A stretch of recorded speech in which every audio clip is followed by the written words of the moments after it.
The Call of the Wild, by Jack London. Chapter 1. Into the Primitive. Old longings nomadic leap, chafing at custom's chain. Again from its brumal sleep wakens the ferine strain. Buck did not read the newspapers, or he would have known that trouble was brewing, not alone for himself, but for every tidewater dog, strong of muscle, with warm, long hair, from Puget Sound to San Diego.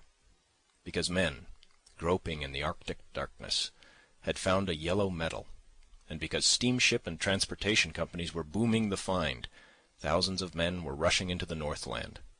These men wanted dogs, and the dogs they wanted were heavy dogs, with strong muscles by which to toil, and furry coats to protect them from the frost.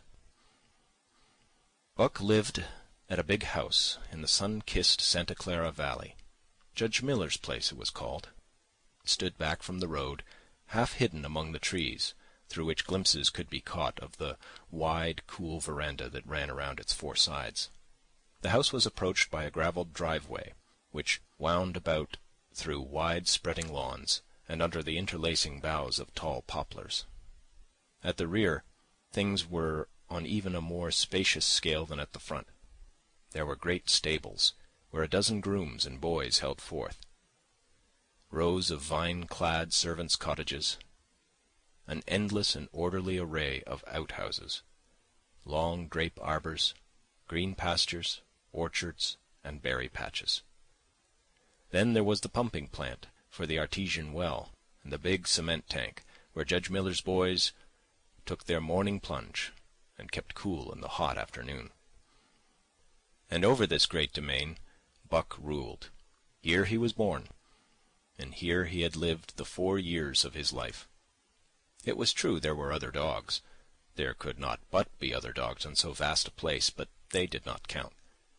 They came and went, resided in the populous kennels, or lived obscurely in the recesses of the house after the fashion of Toots, the Japanese pug, or Isabel, the Mexican hairless. Strange creatures that rarely put nose out of doors, or set foot to ground. On the other hand, there were the fox terriers, a score of them at least, who yelped fearful promises at Toots and Isabel, looking out of the windows at them, and protected by a legion of housemaids armed with brooms and mops. But Buck was neither house dog nor kennel dog. The whole realm was his. He plunged into the swimming tank, or went hunting with the judge's sons. He escorted Molly and Alice, the judge's daughters, on long twilight or early morning rambles. On wintry nights he lay at the judge's feet before the roaring library fire. He carried the judge's grandsons on his back, or rolled them in the grass, and guarded their footsteps through wild adventures down to the fountain in the stable yard, and even beyond, where the paddocks were, and the berry patches. Among the terriers he stalked imperiously, and Toots and Isabel he utterly ignored, for he was king over all creeping, crawling, flying things of Judge Miller's place, humans included. His father, Elmo, a huge St. Bernard, had been the judge's inseparable companion, and Buck bid fair to follow in the way of his father. He was not so large, he weighed only 140 pounds, for his mother, Shep, had been a Scotch shepherd dog. Nevertheless, 140 pounds, to which was added the dignity that comes of good living and universal respect, enabled him to carry himself in right royal fashion. During the 4 years since his puppyhood, he had lived the life of a sated aristocrat. He had a fine pride in himself, was even a trifle egotistical, as country gentlemen sometimes become because of their insular situation. But he had saved himself by not becoming a mere pampered house-dog. Hunting and kindred outdoor delights had kept down the fat and hardened his muscles, and to him, as to the cold tubbing races, the love of water had been a tonic and a health preserver. And this was the manner of dog Buck was in the fall of 1897, when the Klondike strike dragged men from all the world into the frozen north. But Buck did not read the newspapers, and he did not know that Manuel, one of the gardener's helpers, was an undesirable acquaintance. Manuel had one besetting sin. He loved to play Chinese lottery. Also, in his gambling he had one besetting weakness, faith in a system, and this made his damnation certain. For to play a system requires money, while the wages of a gardener's helper do not lap over the needs of a wife and numerous progeny. The judge was at a meeting of the Raisin Growers' Association, and the boys were busy organizing an athletic club on the memorable night of Manuel's treachery. No one saw him and Buck go off through the orchard on what Buck imagined was merely a stroll, and with the exception of a solitary man, no one saw them arrive at the little flag station known as College Park. This man talked with Manuel, and money chinked between them. "You might wrap up the goods before you deliver 'em," the stranger said gruffly, and Manuel doubled a piece of stout rope around Buck's neck under the collar. "Twist it and you'll choke him plenty," said Manuel, and the stranger grunted a ready affirmative. Buck had accepted the rope with quiet dignity. To be sure, it was an unwonted performance, but he had learned to trust in men he knew, and to give them credit for a wisdom that outreached his own. But when the ends of the rope were placed in the stranger's hands, he growled menacingly. He had merely intimated his displeasure, in his pride believing that to intimate was to command. But to his surprise the rope tightened around his neck, shutting off his breath. In quick rage he sprang at the man, who met him halfway, grappled him close by the throat, and with a deft twist threw him over on his back. Then the rope tightened mercilessly, while Buck struggled in a fury, his tongue lolling out of his mouth and his great chest panting futilely.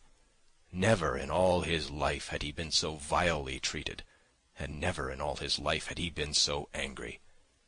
But his strength ebbed, his eyes glazed, and he knew nothing when the train was flagged and the two men threw him into the baggage car.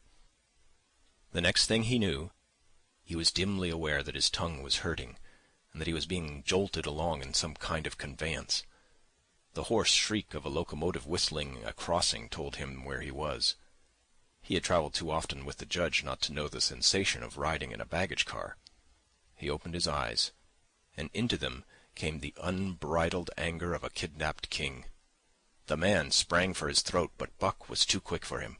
His jaws closed on the hand, nor did they relax till his senses were choked out of him once more. "Yep, has fits," the man said, hiding his mangled hand from the baggage-man, who had been attracted by the sounds of a struggle. "I'm taking 'em up for the boss to Frisco. A crack dog doctor there thinks he can cure 'em." Concerning that night's ride, the man spoke most eloquently for himself, in a little shed back of a saloon on the San Francisco waterfront. "All I get is $50 for it," he grumbled, "and I wouldn't do it over for 1,000 cold cash." His hand was wrapped in a bloody handkerchief, and the right trouser leg was ripped from knee to ankle. "How much did the other mug get?" the saloon-keeper demanded. 100, was the reply. "Wouldn't take a sou less, so help me." "That makes 150, the saloon-keeper calculated. "And he's worth it, or I'm a squarehead." The kidnapper undid the bloody wrappings and looked at his lacerated hand.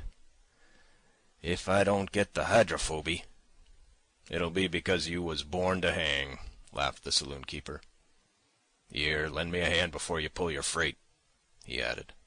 Dazed, suffering intolerable pain from throat and tongue, with the life half throttled out of him, Buck attempted to face his tormentors. But he was thrown down and choked repeatedly, till they succeeded in filing the heavy brass collar from off his neck. Then the rope was removed, and he was flung into a cage-like crate. There he lay for the remainder of the weary night, nursing his wrath and wounded pride.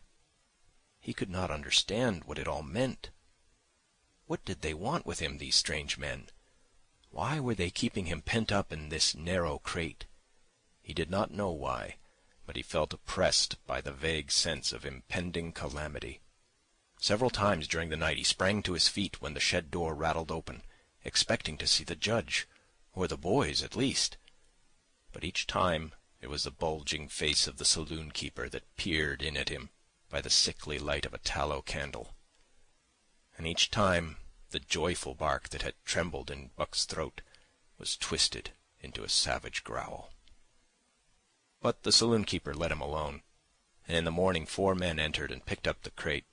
More tormentors, Buck decided, for they were evil-looking creatures, ragged and unkempt, and he stormed and raged at them through the bars. They only laughed and poked sticks at him, which he promptly assailed with his teeth, till he realized that was what they wanted, whereupon he lay down sullenly and allowed the crate to be lifted into a wagon. Then he and the crate in which he was imprisoned began a passage through many hands. Clerks in the express office took charge of him. He was carted about in another wagon. A truck carried him, with an assortment of boxes and parcels, upon a ferry steamer. He was trucked off the steamer into a great railway depot, and finally he was deposited in an express car. For 2 days and nights this express car was dragged along at the tail of shrieking locomotives, and for 2 days and nights Buck neither ate nor drank.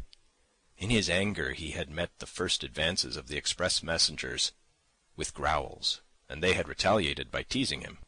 When he flung himself against the bars, quivering and frothing, they laughed at him and taunted him. They growled and barked like detestable dogs, mewed and flapped their arms and crowed. It was all very silly, he knew, but therefore the more outrage to his dignity, and his anger waxed and waxed. He did not mind the hunger so much, but the lack of water caused him severe suffering, and fanned his wrath to fever pitch. For that matter, high-strung and finely sensitive, the ill treatment had flung him into a fever, which was fed by the inflammation of his parched and swollen throat and tongue. He was glad for one thing. The rope was off his neck. That had given them an unfair advantage, but now that it was off, he would show them. They would never get another rope around his neck. Upon that he was resolved. For 2 days and nights he neither ate nor drank, and during those 2 days and nights of torment he accumulated a fund of wrath that boded ill for whoever first fell foul of him. His eyes turned bloodshot, and he was metamorphosed into a raging fiend. So changed was he that the judge himself would not have recognized him, and the express messengers breathed with relief when they bundled him off the train at Seattle. 4 men gingerly carried the crate from the wagon into a small, high-walled backyard. A stout man, with a red sweater that sagged generously at the neck, came out and signed the book for the driver.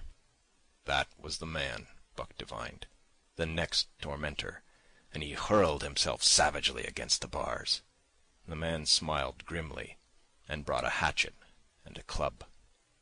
"You ain't going to take 'em out now?" the driver asked. "Sure," the man replied, driving the hatchet into the crate for a pry. There was an instantaneous scattering of the 4 men who had carried it in, and from safe perches on top the wall they prepared to watch the performance. Buck rushed at the splintering wood, sinking his teeth into it, surging and wrestling with it. Wherever the hatchet fell on the outside, he was there on the inside, snarling and growling, as furiously anxious to get out as the man in the red sweater was calmly intent on getting him out. "Now, you red-eyed devil," he said, when he had made an opening sufficient for the passage of Buck's body. At the same time he dropped the hatchet and shifted the club to his right hand. And Buck was truly a red-eyed devil, as he drew himself together for the spring, hair bristling, mouth foaming, a mad glitter in his bloodshot eyes. Straight at the man he launched his 140 pounds of fury, surcharged with the pent passion of 2 days and nights. In mid-air, just as his jaws were about to close on the man, he received a shock that checked his body and brought his teeth together with an agonizing clip. He whirled over, fetching the ground on his back and side. He had never been struck by a club in his life, and did not understand. With a snarl that was part bark and more scream, he was again on his feet and launched into the air, and again the shock came, and he was brought crushingly to the ground. This time he was aware that it was the club, but his madness knew no caution. 12 times he charged, and as often the club broke the charge and smashed him down.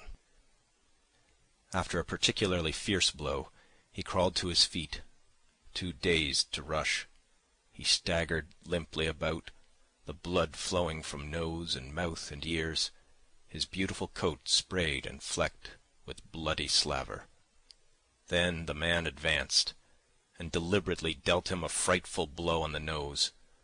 All the pain he had endured was as nothing compared with the exquisite agony of this.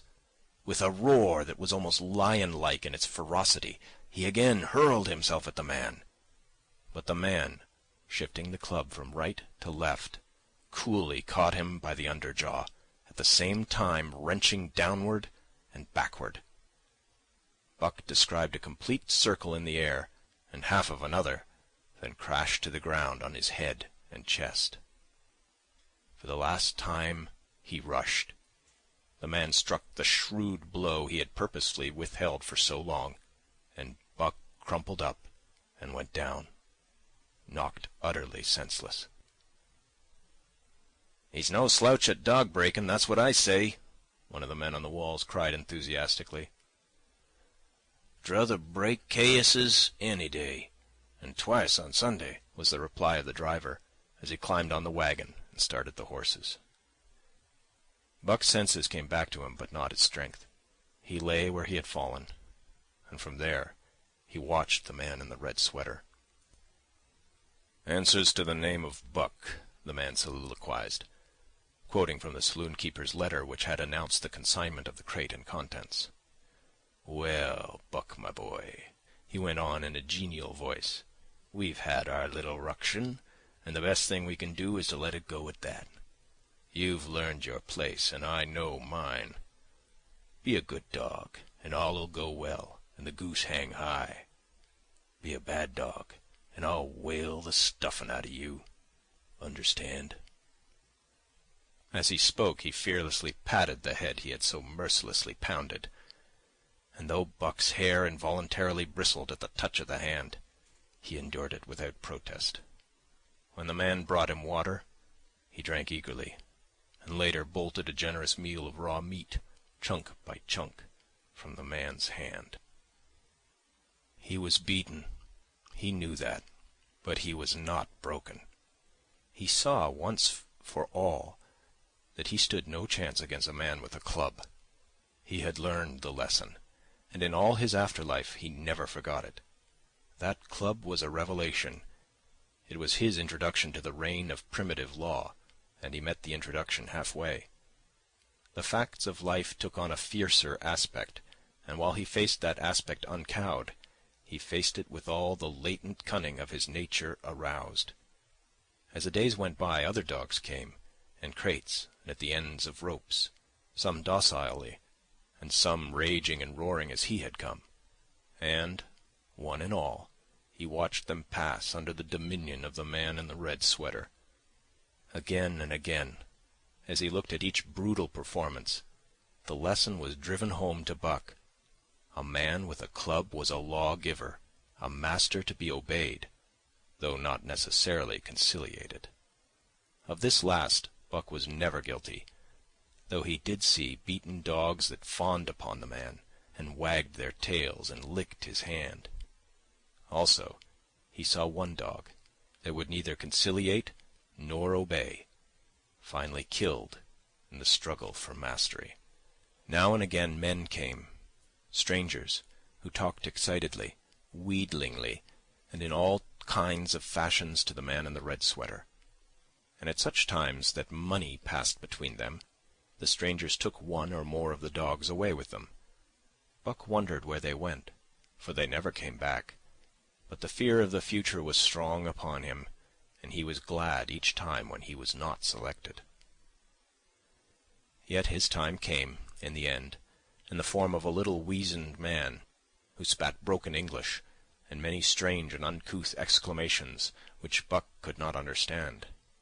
"Sacre dam!" he cried, when his eyes lit upon Buck. "That one damn bully dog, eh? How much?" "300, and a present at that," was the prompt reply of the man in the red sweater. "And seem it's government money, you ain't got no kick comin', eh, Perrault?" Perrault grinned, considering that the price of dogs had been boomed skyward by the unwonted demand, It was not an unfair sum for so fine an animal.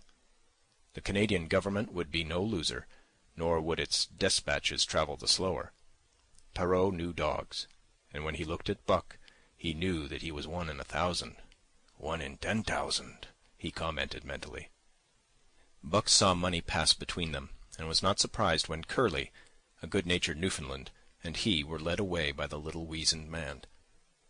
That was the last he saw of the man in the red sweater, and as Curly and he looked at receding Seattle from the deck of the Narwhal, it was the last he saw of the warm Southland. Curly and he were taken below by Perrault and turned over to a black-faced giant called Francois. Perrault was a French-Canadian and swarthy, but Francois was a French-Canadian half-breed and twice as swarthy.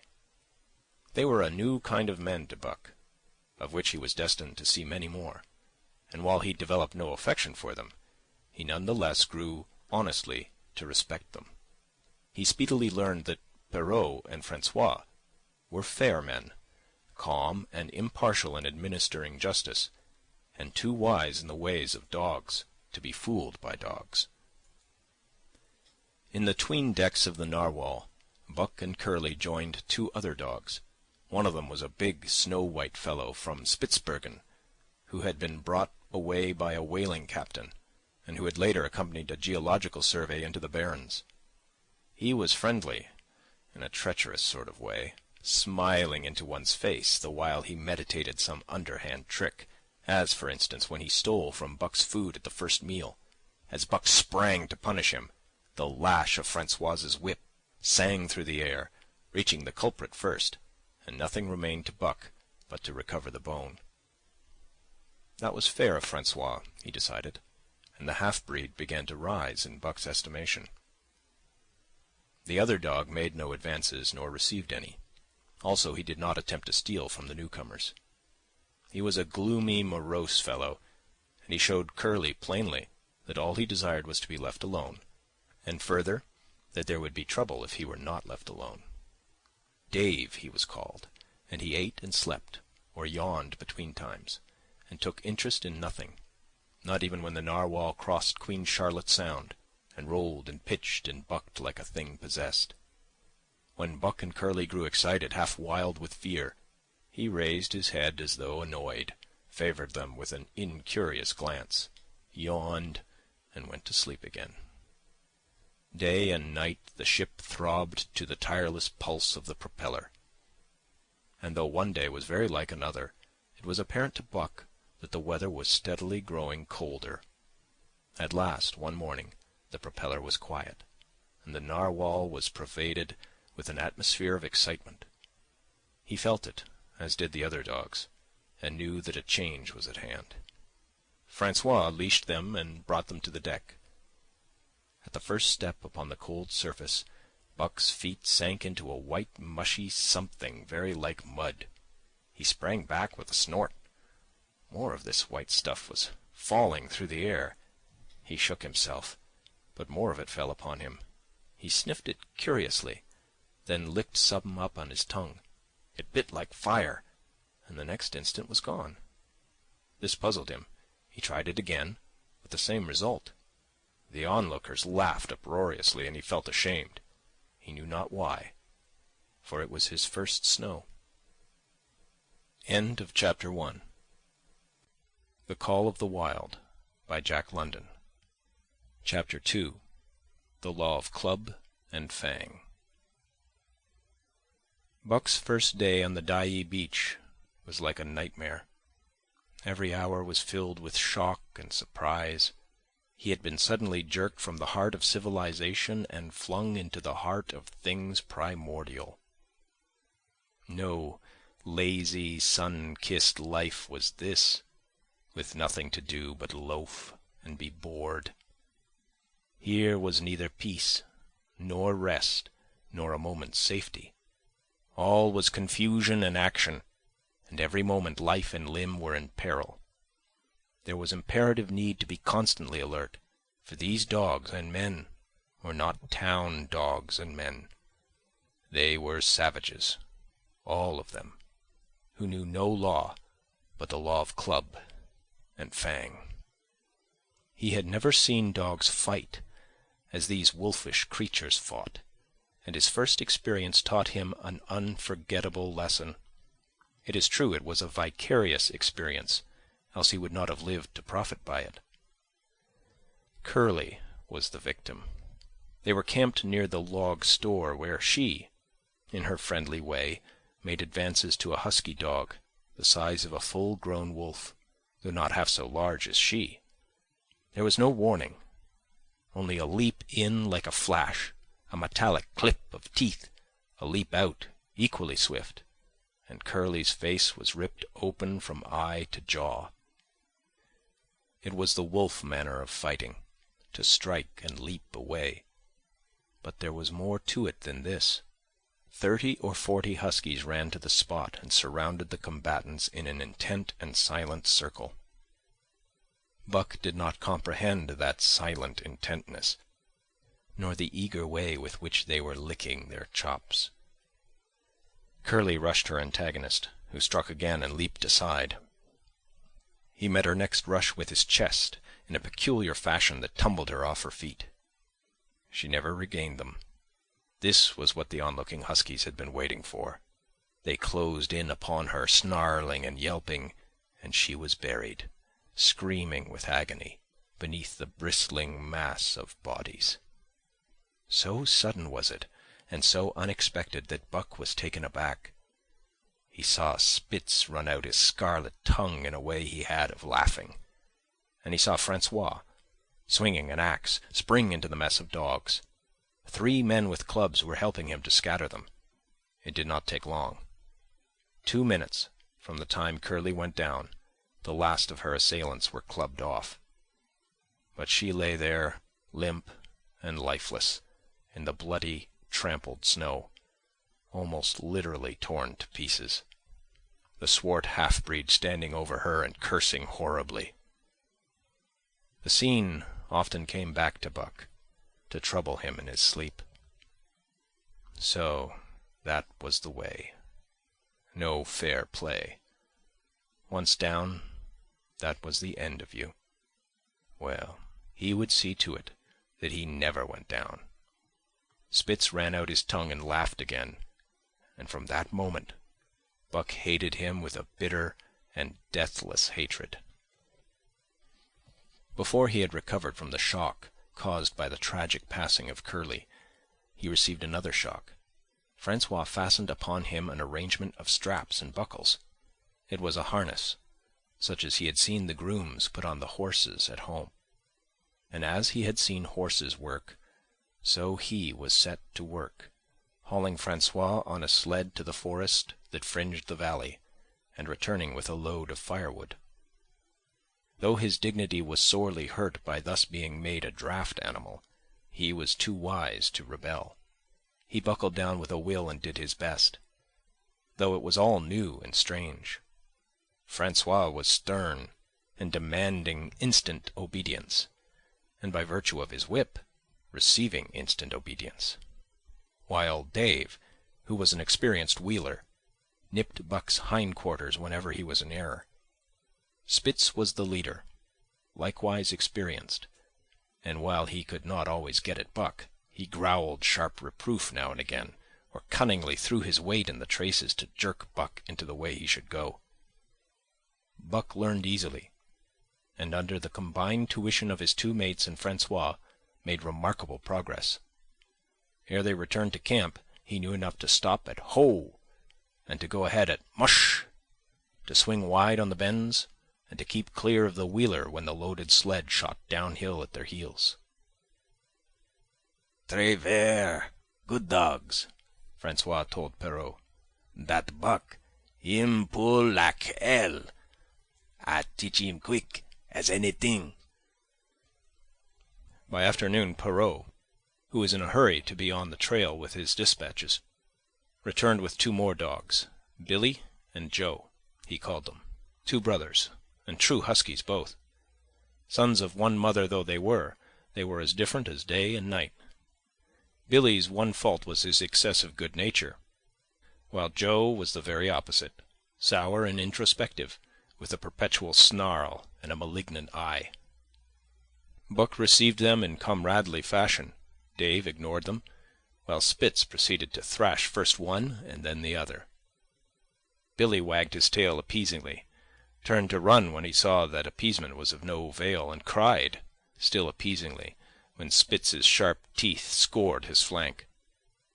But no matter how Spitz circled, Joe whirled around on his heels to face him, mane bristling, ears laid back, lips writhing and snarling, jaws clipping together as fast as he could snap, and eyes diabolically gleaming, the incarnation of belligerent fear.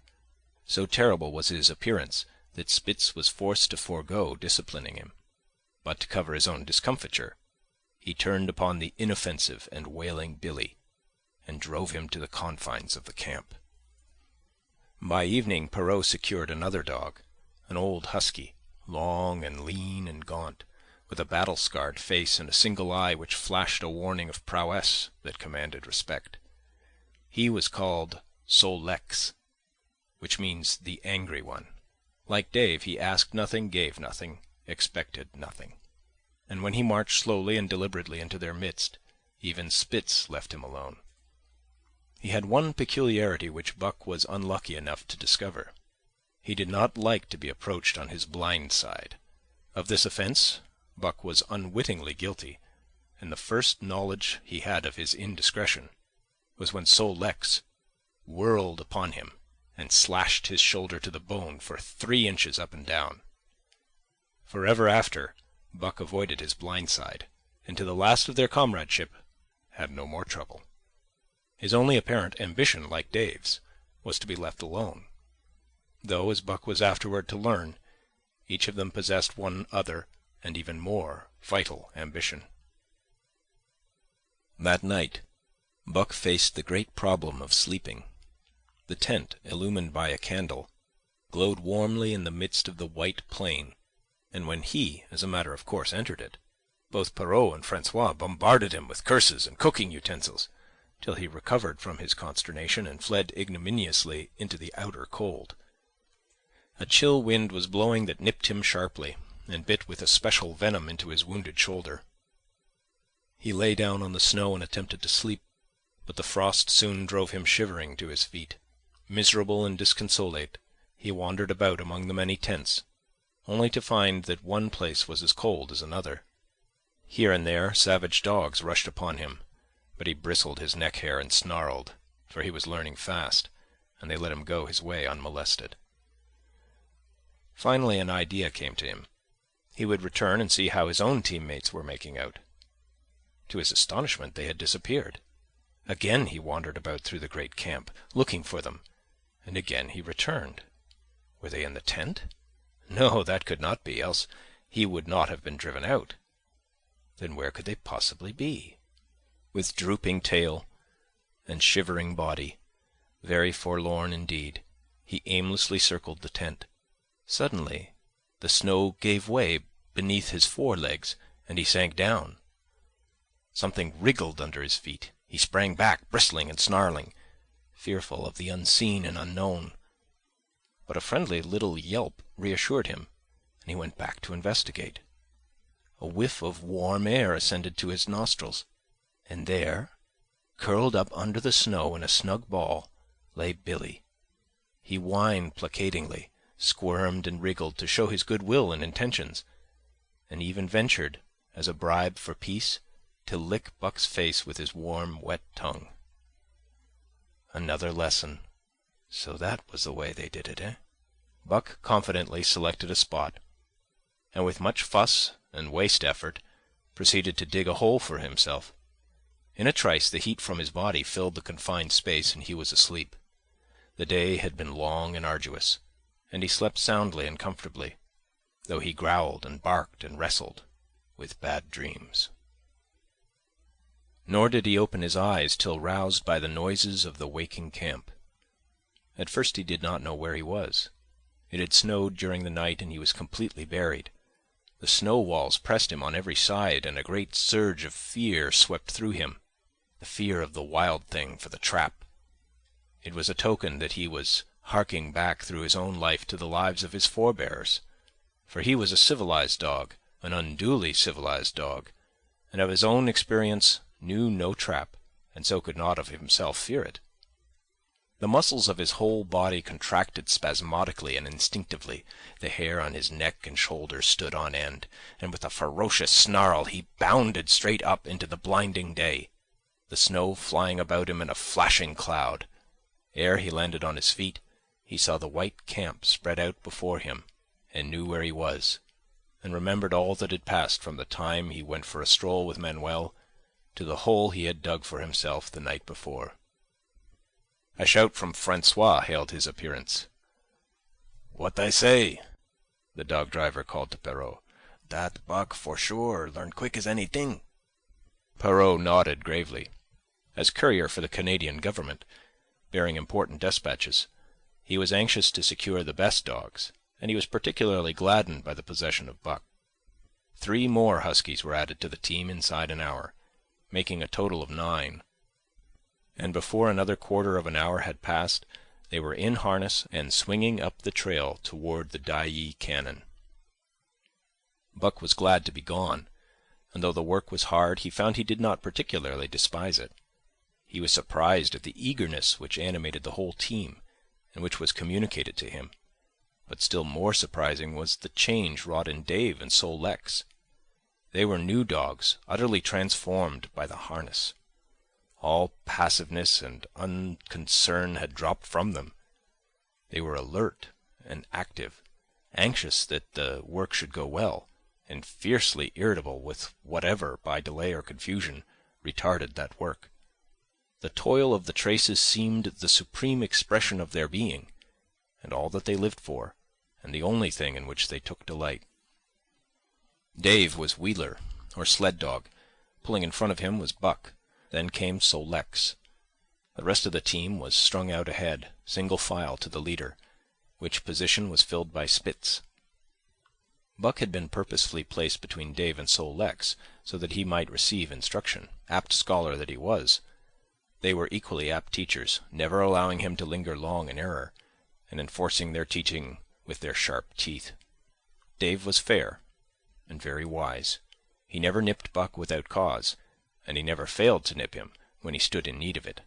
As Francois's whip backed him up, Buck found it to be cheaper to mend his ways than to retaliate. Once, during a brief halt, when he got tangled in the traces and delayed the start, both Dave and Sol Leks flew at him and administered a sound trouncing. The resulting tangle was even worse, but Buck took good care to keep the traces clear thereafter, and ere the day was done, so well had he mastered his work, his mates about ceased nagging him. Francois's whip snapped less frequently, and Perrault even honored Buck by lifting up his feet and carefully examining them.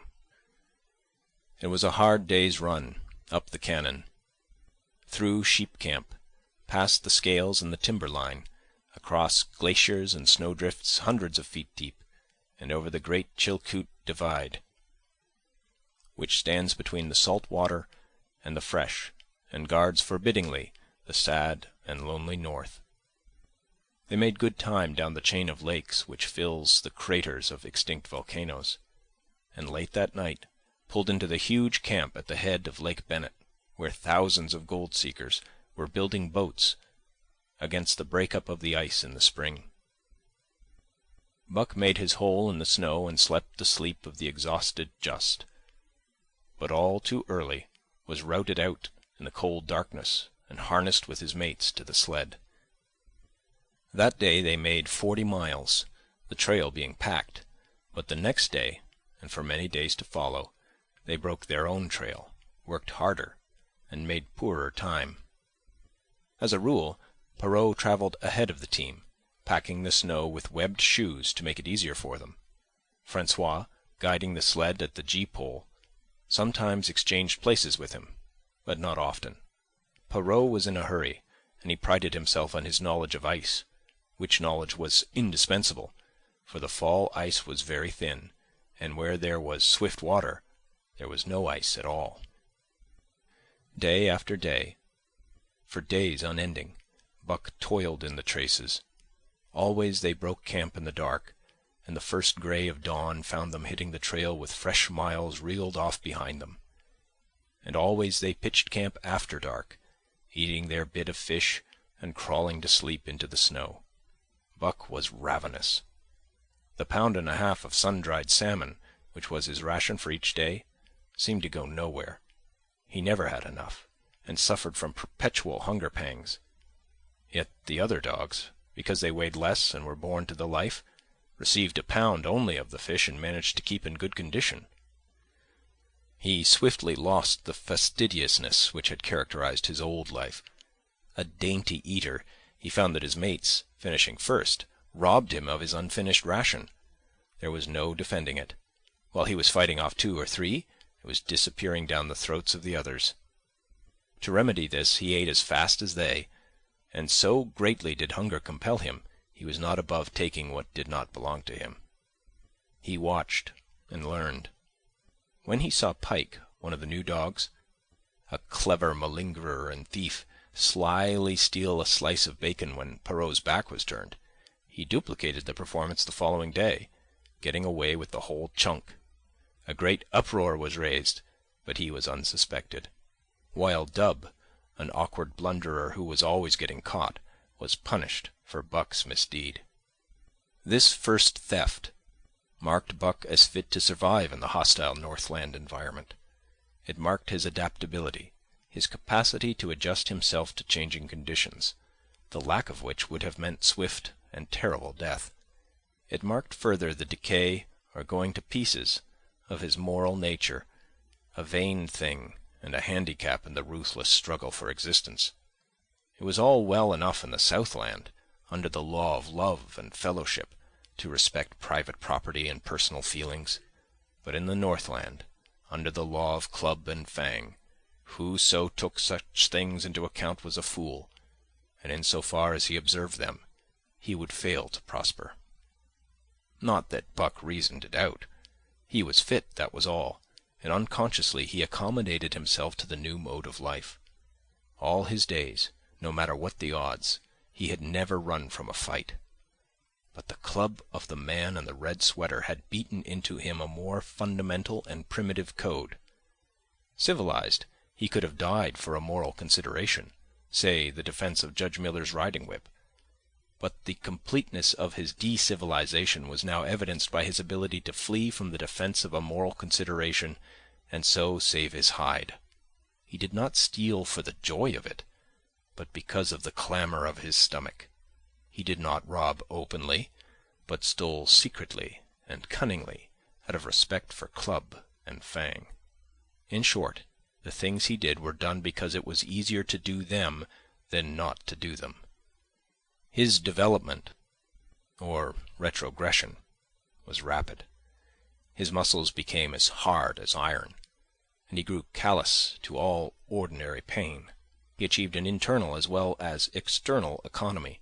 He could eat anything, no matter how loathsome or indigestible, and once eaten, the juices of his stomach extracted the last least particle of nutriment, and his blood carried it to the farthest reaches of his body, building it into the toughest and stoutest of tissues.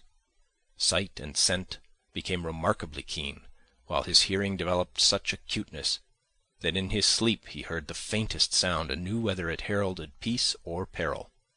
He learned to bite the ice out with his teeth when it collected between his toes, and when he was thirsty, and there was a thick scum of ice over the water-hole, he would break it by rearing and striking it with stiff forelegs. His most conspicuous trait was an ability to scent the wind and forecast it a night in advance. No matter how breathless the air when he dug his nest by tree or bank, the wind that later blew inevitably found him to leeward, sheltered and snug. And not only did he learn by experience, but instincts long dead became alive again. The domesticated generations fell from him. In vague ways he remembered back to the youth of the breed, to the time the wild dogs ranged in packs through the primeval forest and killed their meat as they ran it down. It was no task for him to learn to fight with cut and slash and the quick wolf snap. In this manner had fought forgotten ancestors. They quickened the old life within him, and the old tricks which they had stamped into the heredity of the breed were his tricks. They came to him without effort or discovery, as though they had been his always. And when, on the still cold nights, he pointed his nose at a star and howled long and wolf-like, it was his ancestors, dead and dust, pointing nose at star, and howling down through the centuries and through him. And his cadences were their cadences, the cadences which voiced their woe, and what to them was the meaning of the stiffness and the cold and dark. Thus, as token of what a puppet thing life is, the ancient song surged through him, and he came into his own again.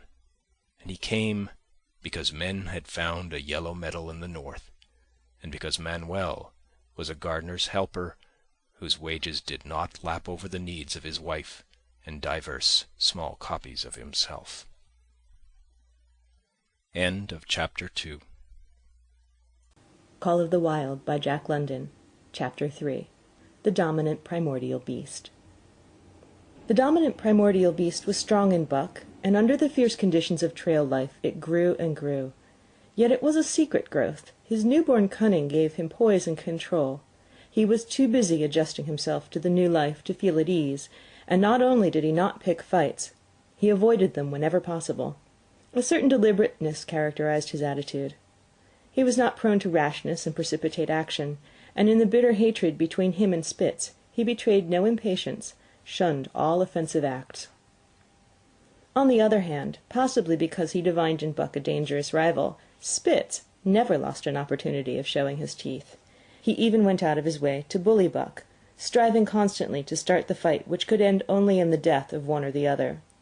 Early in the trip this might have taken place had it not been for an unwanted accident. At the end of this day they made a bleak and miserable camp on the shore of Lake Lebarge. Driving snow, a wind that cut like a white-hot knife, and darkness had forced them to grope for a camping place. They could hardly have fared worse. At their backs rose a perpendicular wall of rock, and Perrault and Francois were compelled to make their fire and spread their sleeping robes on the ice of the lake itself. The tent they had discarded at Dyea in order to travel light.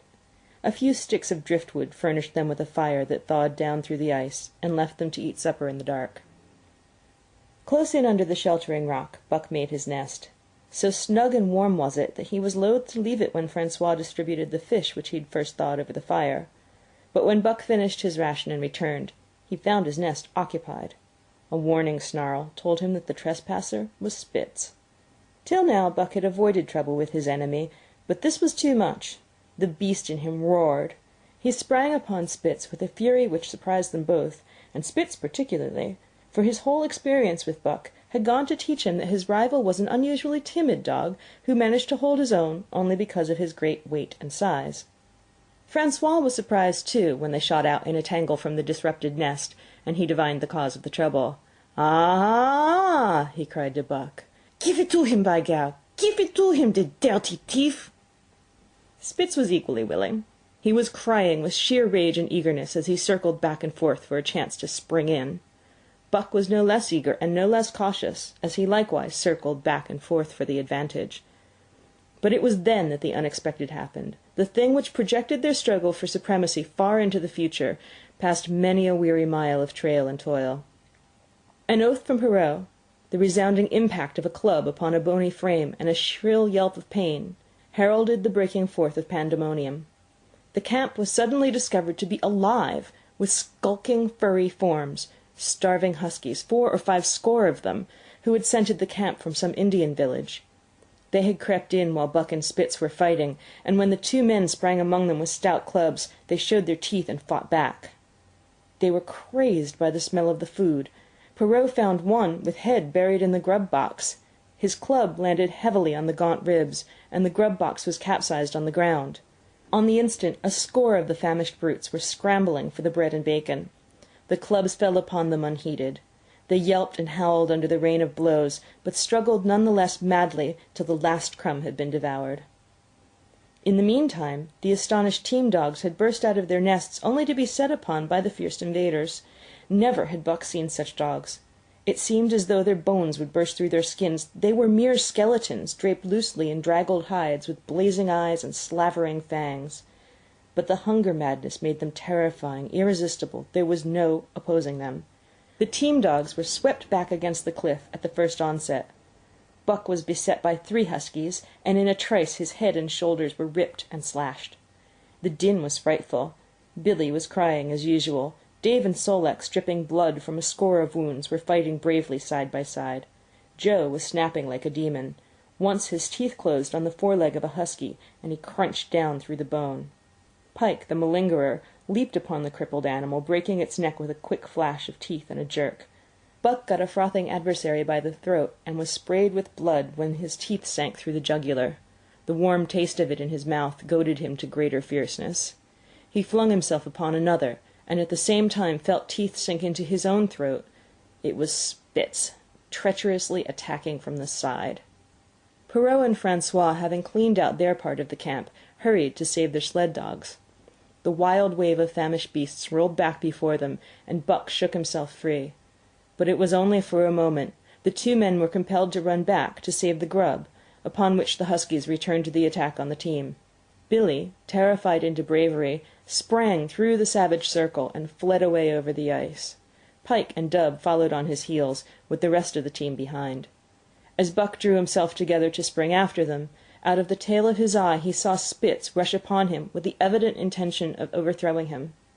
Once off his feet and under that mask of huskies, there was no hope for him, but he braced himself to the shock of Spitz's charge, then joined the flight out on the lake. Later, the 9 team dogs gathered together and sought shelter in the forest. Though unpursued, they were in a sorry plight. There was not one who was not wounded in 4 or 5 places, while some were wounded grievously. Dub was badly injured in a hind leg. Dolly, the last husky added to the team at Dyea, had a badly torn throat. Joe had lost an eye, while Billy the good-natured, with an ear chewed and rent to ribbons, cried and whimpered throughout the night. At daybreak they limped warily back to camp, to find the marauders gone and the 2 men in bad tempers. Fully half their grub supply was gone. The huskies had chewed through the sled lashings and the canvas coverings. In fact, nothing, no matter how remotely eatable, had escaped them. They had eaten a pair of Perrault's moose-hide moccasins, chunks out of the leather traces, and even 2 feet of lash from the end of Francois's whip. He broke from a mournful contemplation of it, to look over his wounded dogs.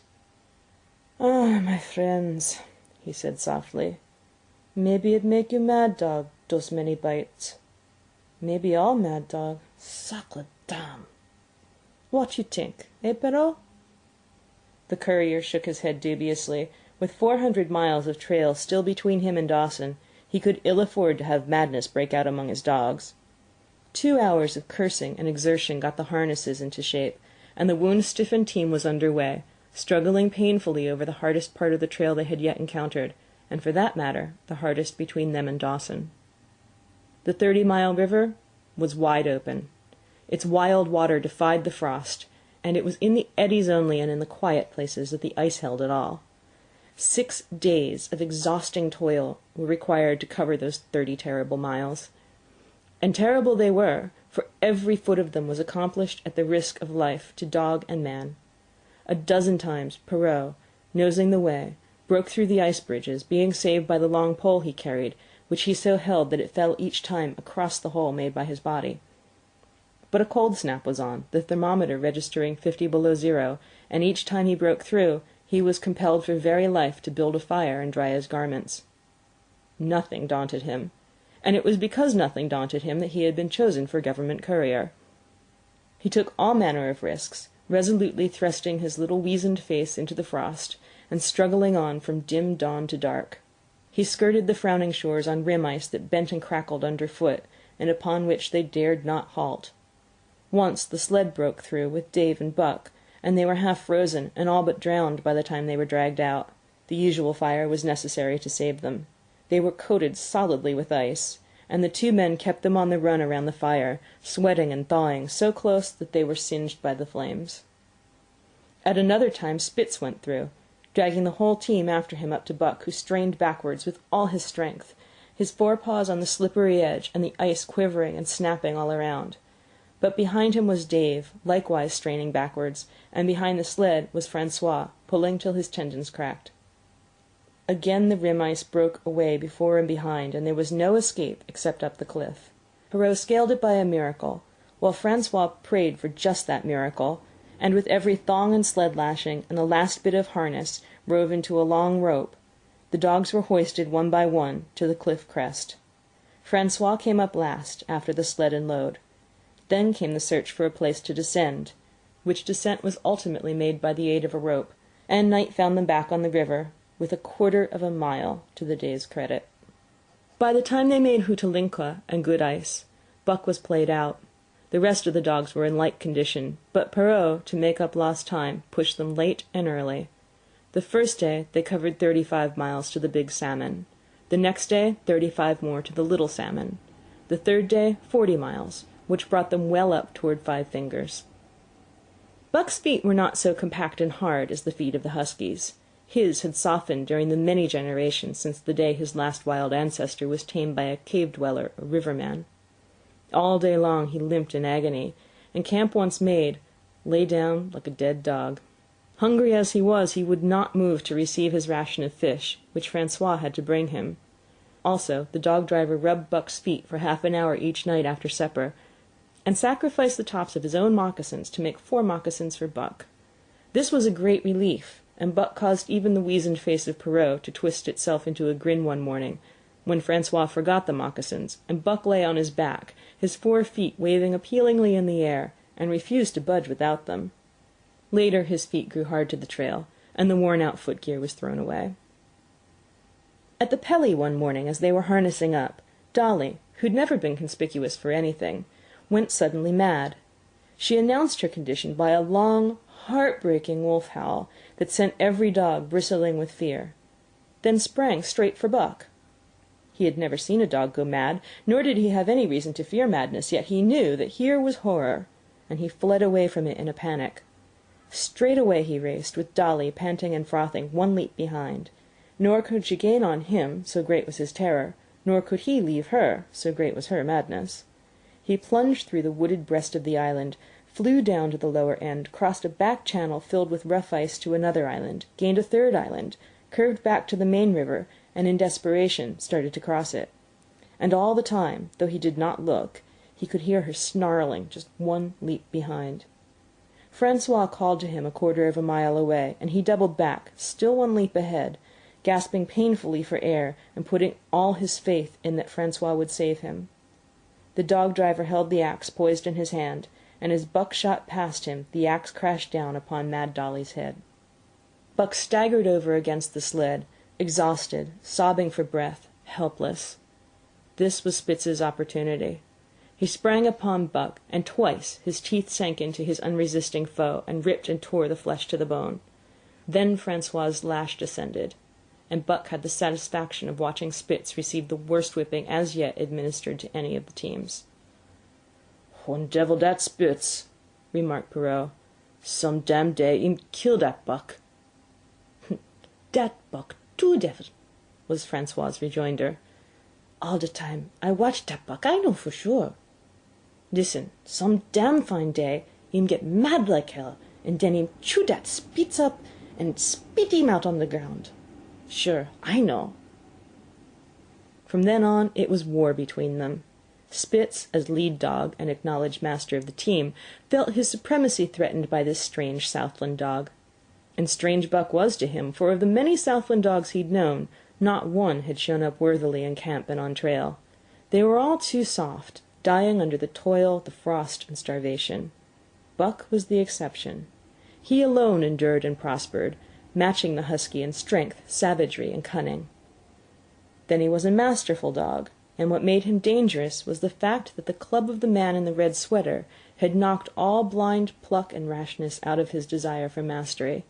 He was preeminently cunning, and could bide his time with a patience that was nothing less than primitive. It was inevitable that the clash for leadership should come. Buck wanted it. He wanted it because it was his nature, because he had been gripped tight by that nameless, incomprehensible pride of the trail and trace, that pride which holds dogs in the toil to the last gasp, which lures them to die joyfully in the harness, and breaks their hearts if they're cut out of the harness. This was the pride of Dave as wheel dog, of Sol-leks as he pulled with all his strength, the pride that laid hold of them at break of camp, transforming them from sour and sullen brutes into straining, eager, ambitious creatures, the pride that spurred them on all day, and dropped them at pitch of camp at night, letting them fall back into gloomy unrest and uncontent. This was the pride that bore up Spitz, and made him thrash the sled dogs who blundered and shirked in the traces, or hid away at harness-up time in the morning. Likewise it was this pride that made him fear Buck as a possible lead dog. And this was Buck's pride, too. He openly threatened the other's leadership.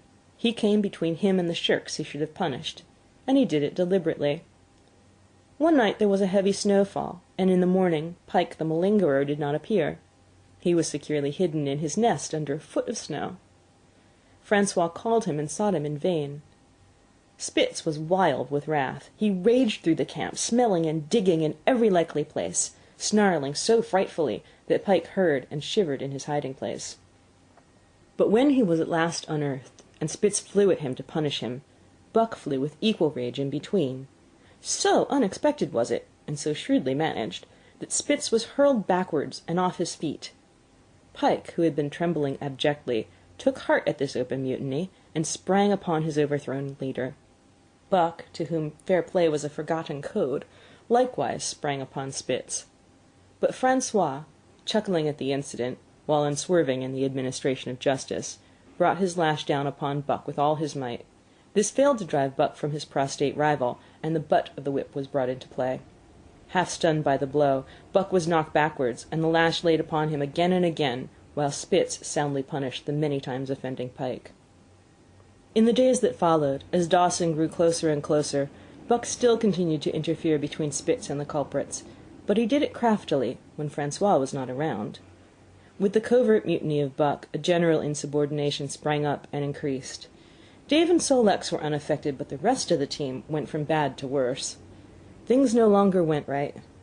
There was continual bickering and jangling. Trouble was always afoot, and at the bottom of it was Buck. He kept Francois busy, for the dog-driver was in constant apprehension of the life-and-death struggle between the two, which he knew must take place sooner or later, and on more than one night the sounds of quarrelling and strife among the other dogs turned him out of his sleeping robe, fearful that Buck and Spitz were at it. But the opportunity did not present itself, and they pulled into Dawson one dreary afternoon with the great fight still to come. Here were many men and countless dogs, and Buck found them all at work. It seemed the ordained order of things that dogs should work. All day they swung up and down the main street in long teams, and in the night their jingling bells still went by. They hauled cabin logs and firewood, freighted up to the mines, and did all manner of work that horses did in the Santa Clara Valley. Here and there Buck met Southland dogs, but in the main they were the wild wolf husky breed. Every night regularly at 9, at 12, at 3, they lifted a nocturnal song, a weird and eerie chant, in which it was Buck's delight to join. With the aurora borealis flaming coldly overhead, or the stars leaping in the frost dance, and the land numb and frozen under its pall of snow, this song of the huskies might have been the defiance of life, only it was pitched in a minor key, with long-drawn wailings and half-sobs, and it was more the pleading of life, the articulate travail of existence. It was an old song, old as the breed itself, one of the first songs of the younger world, in a day when songs were sad. It was invested with the woe of unnumbered generations, this plaint by which Buck was so strangely stirred. When he moaned and sobbed, it was with the pain of living that was of old the pain of his wild fathers, and the fear and mystery of the cold and dark that was to them fear and mystery, and that he should be stirred by it marked the completeness with which he harked back through the ages of fire and roof to the raw beginnings of life in the howling ages. 7 days from the time they pulled into Dawson, they dropped down the steep bank by the barracks to the Yukon trail and pulled for Dyea and salt water. Perrault was carrying dispatches, if anything, more urgent than those he brought in. Also, the travel pride had gripped him, and he proposed to make the record trip of the year. Several things favoured him in this. The week's rest had recuperated the dogs and put them in thorough trim. The trail they had broken into the country was packed hard by later journeyers, and further, the police had arranged in 2 or 3 places deposits of grub for dog and man, and he was travelling light. They made 60 Mile, which is a 50-mile run, on the first day, and the second day saw them booming up the Yukon, well on their way to Pelly. But such splendid running was achieved not without great trouble and vexation on the part of Francois. The insidious revolt led by Buck had destroyed the solidarity of the team. It no longer was as one dog leaping in the traces. The encouragement Buck gave the rebels led them into all kinds of petty misdemeanors. No more was Spitz a leader greatly to be feared. The old awe departed, and they grew equal to challenging his authority. Pike robbed him of half a fish one night, and gulped it down under the protection of Buck. Another night, Dub and Joe fought Spitz, and made him forego the punishment they deserved. And even Billy the good-natured was less good-natured, and whined not half so placatingly as in former days. Buck never came near Spitz without snarling and bristling menacingly. In fact, his conduct approached that of a bully, and he was given to swaggering up and down before Spitz's very nose. The breaking down of discipline likewise affected the dogs in their relations with one another. They quarrelled and bickered more than ever among themselves, till at times the camp was a howling bedlam. Dave and Sol-leks alone were unaltered, though they were made irritable by the unending squabbling. Francois swore strange barbarous oaths, and stamped the snow in futile rage, and tore his hair. His lash was always singing among the dogs, but it was of small avail. Directly his back was turned, they were at it again. He backed up Spitz with his whip, while Buck backed up the remainder of the team. Francois knew he was behind all the trouble, and Buck knew he knew, but Buck was too clever ever again to be caught red-handed. He worked faithfully in the harness, for the toil had become a delight to him. Yet it was a greater delight slyly to precipitate a fight amongst his mates and tangle the traces. At the mouth of the Tahkeena, one night after supper, Dub turned up a snowshoe rabbit, blundered it, and missed. In a second the whole team was in full cry. 100 yards away was a camp of Northwest police, with 50 dogs, huskies all, who joined the chase. The rabbit sped down the river, turned off into a small creek, up the frozen bed of which it held steadily. It ran lightly on the surface of the snow, while the dogs ploughed through by main strength. Buck led the pack, 60 strong, around bend after bend, but he could not gain. He lay down low to the race, whining eagerly, his splendid body flashing forward, leap by leap, in the wan white moonlight. And leap by leap, like some pale frost wraith, the snowshoe rabbit flashed on ahead. All that stirring of old instincts, which at stated periods drives men out from the sounding cities to forest and plain to kill things by chemically propelled leaden pellets, the bloodlust, the joy to kill, all this was Buck's, only it was infinitely more intimate. He was ranging at the head of the pack, running the wild thing down, the living meat, to kill with his own teeth and wash his muzzle to the eyes in warm blood. There is an ecstasy that marks the summit of life, and beyond which life cannot rise. And such is the paradox of living. This ecstasy comes when one is most alive, and it comes as a complete forgetfulness that one is alive. This ecstasy, this forgetfulness of living, comes to the artist, caught up and out of himself in a sheet of flame. It comes to the soldier, war-mad on a stricken field and refusing quarter. And it came to Buck, leading the pack, sounding the old wolf cry, straining after the food that was alive, and that fled swiftly before him through the moonlight. He was sounding the deeps of his nature, and the parts of his nature that were deeper than he, going back to the womb of time. He was mastered by the sheer surging of life, the tidal wave of being, the perfect joy of each separate muscle, joint, and sinew, and that it was everything that was not death, that it was aglow and rampant, expressing itself in movement, flying exultantly under the stars and over the face of dead matter that did not move. But Spitz, cold and calculating even in his supreme moods, left the pack and cut across a narrow neck of land where the creek made a long bend around.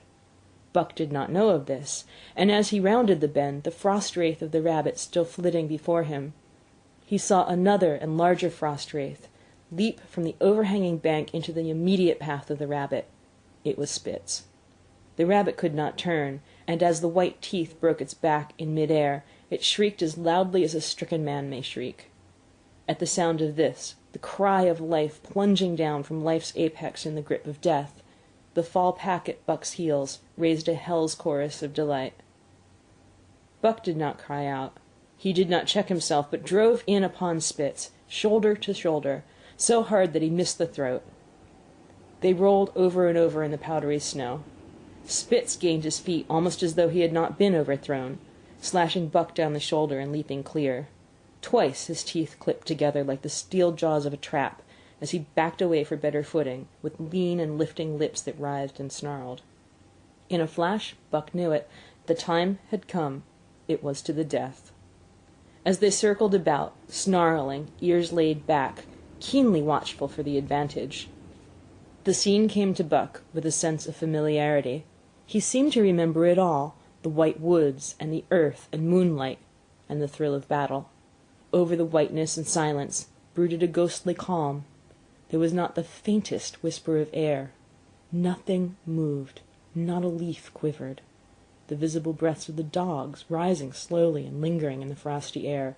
They had made short work of the snowshoe rabbit, those dogs that were ill-tamed wolves, and they were now drawn up in an expectant circle. They too were silent, their eyes only gleaming, and their breaths drifting slowly upward. To Buck it was nothing new or strange, this scene of old time. It was as though it had always been, the wonted way of things. Spitz was a practised fighter. From Spitzenberg through the Arctic and across Canada and the Barrens, he had held his own with all manner of dogs and achieved to mastery over them. Bitter rage was his, but never blind rage. In passion to rend and destroy, he never forgot that his enemy was in like passion to rend and destroy. He never rushed until he was prepared to receive a rush. He never attacked till he had first defended that attack. In vain Buck strove to sink his teeth in the neck of the big white dog. Wherever his fangs struck for the softer flesh, they were countered by the fangs of Spitz. Fang clashed fang, and lips were cut and bleeding, but Buck could not penetrate his enemy's guard. Then he warmed up, and enveloped Spitz in a whirlwind of rushes. Time and time again he tried for the snow-white throat, where life bubbled near to the surface, and each and every time Spitz slashed him and got away. Then Buck took to rushing, as though for the throat, when suddenly, drawing back his head and curving in from the side, he would drive his shoulder at the shoulder of Spitz, as a ram by which to overthrow him. But instead, Buck's shoulder was slashed down each time, as Spitz leapt lightly away. Spitz was untouched, while Buck was streaming with blood and panting hard. The fight was growing desperate. And all the while, the silent and wolfish circle waited to finish off whichever dog went down. As Buck grew winded, Spitz took to rushing, and he kept him staggering for footing. Once Buck went over, and the whole circle of 60 dogs started up, but he recovered himself, almost in mid-air, and the circle sank down again and waited.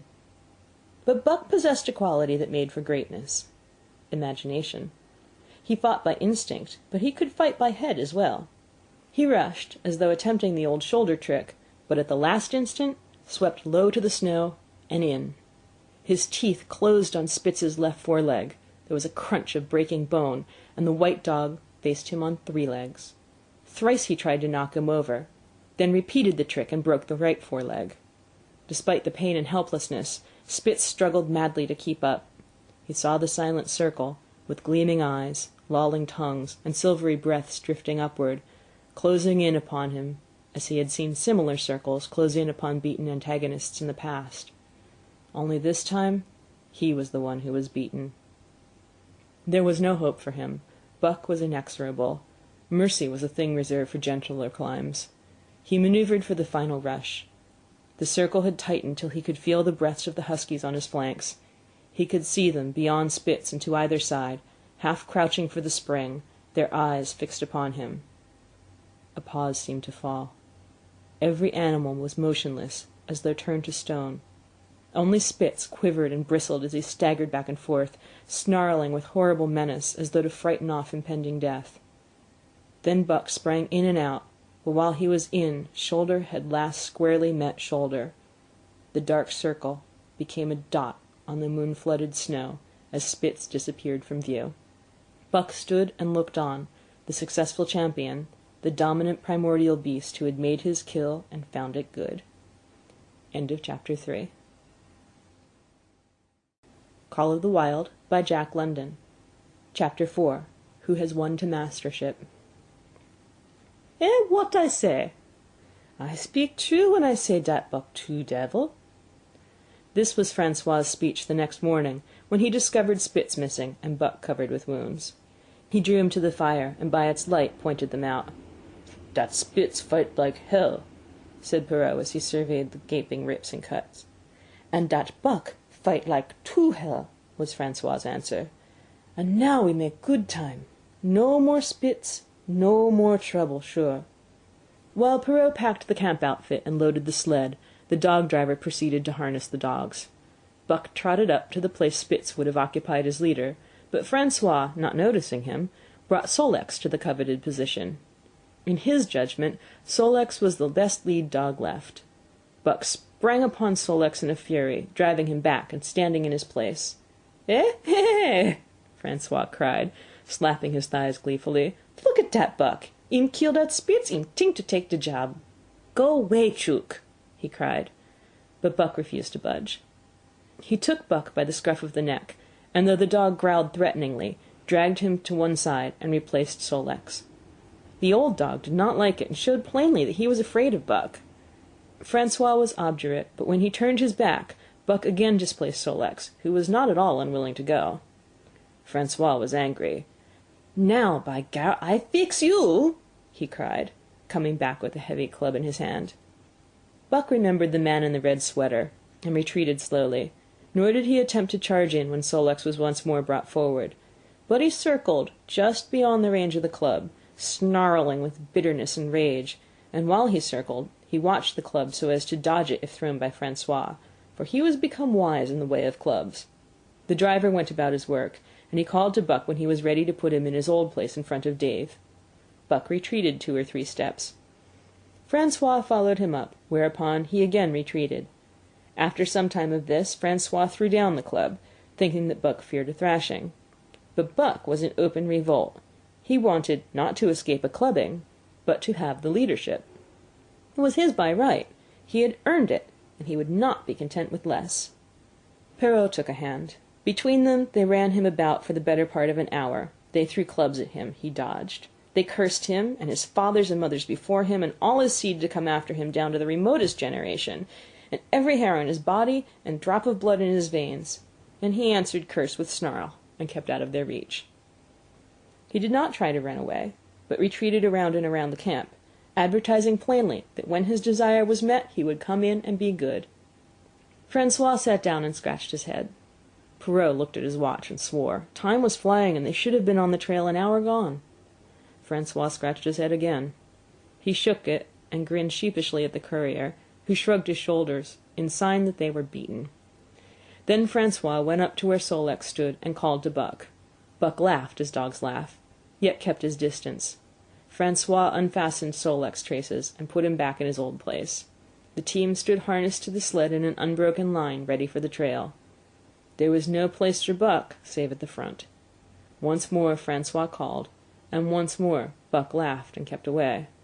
"Throw down the club," Perrault commanded. Francois complied, whereupon Buck trotted in, laughing triumphantly, and swung into position at the head of the team. His traces were fastened, the sled broken out, and with both men running, they dashed out onto the river trail. Highly as the dog-driver had forevalued Buck with his 2 devils, he found, while the day was yet young, that he had undervalued. At a bound, Buck took up the duties of leadership, and where judgment was required, and quick thinking and quick acting, he showed himself the superior even of Spitz, of whom Francois had never seen an equal. But it was in giving the law and making his mates live up to it that Buck excelled. Dave and Sol-leks did not mind the change in leadership. It was none of their business. Their business was to toil, and toil mightily, in the traces. So long as that were not interfered with, they did not care what happened. Billy the good-natured could lead for all they cared, so long as he kept order.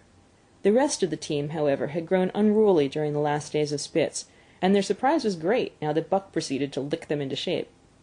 Pike, who pulled at Buck's heels, and who never put an ounce more of his weight against the breastband than he was compelled to do, was swiftly and repeatedly shaken for loafing, and ere the first day was done he was pulling more than ever before in his life.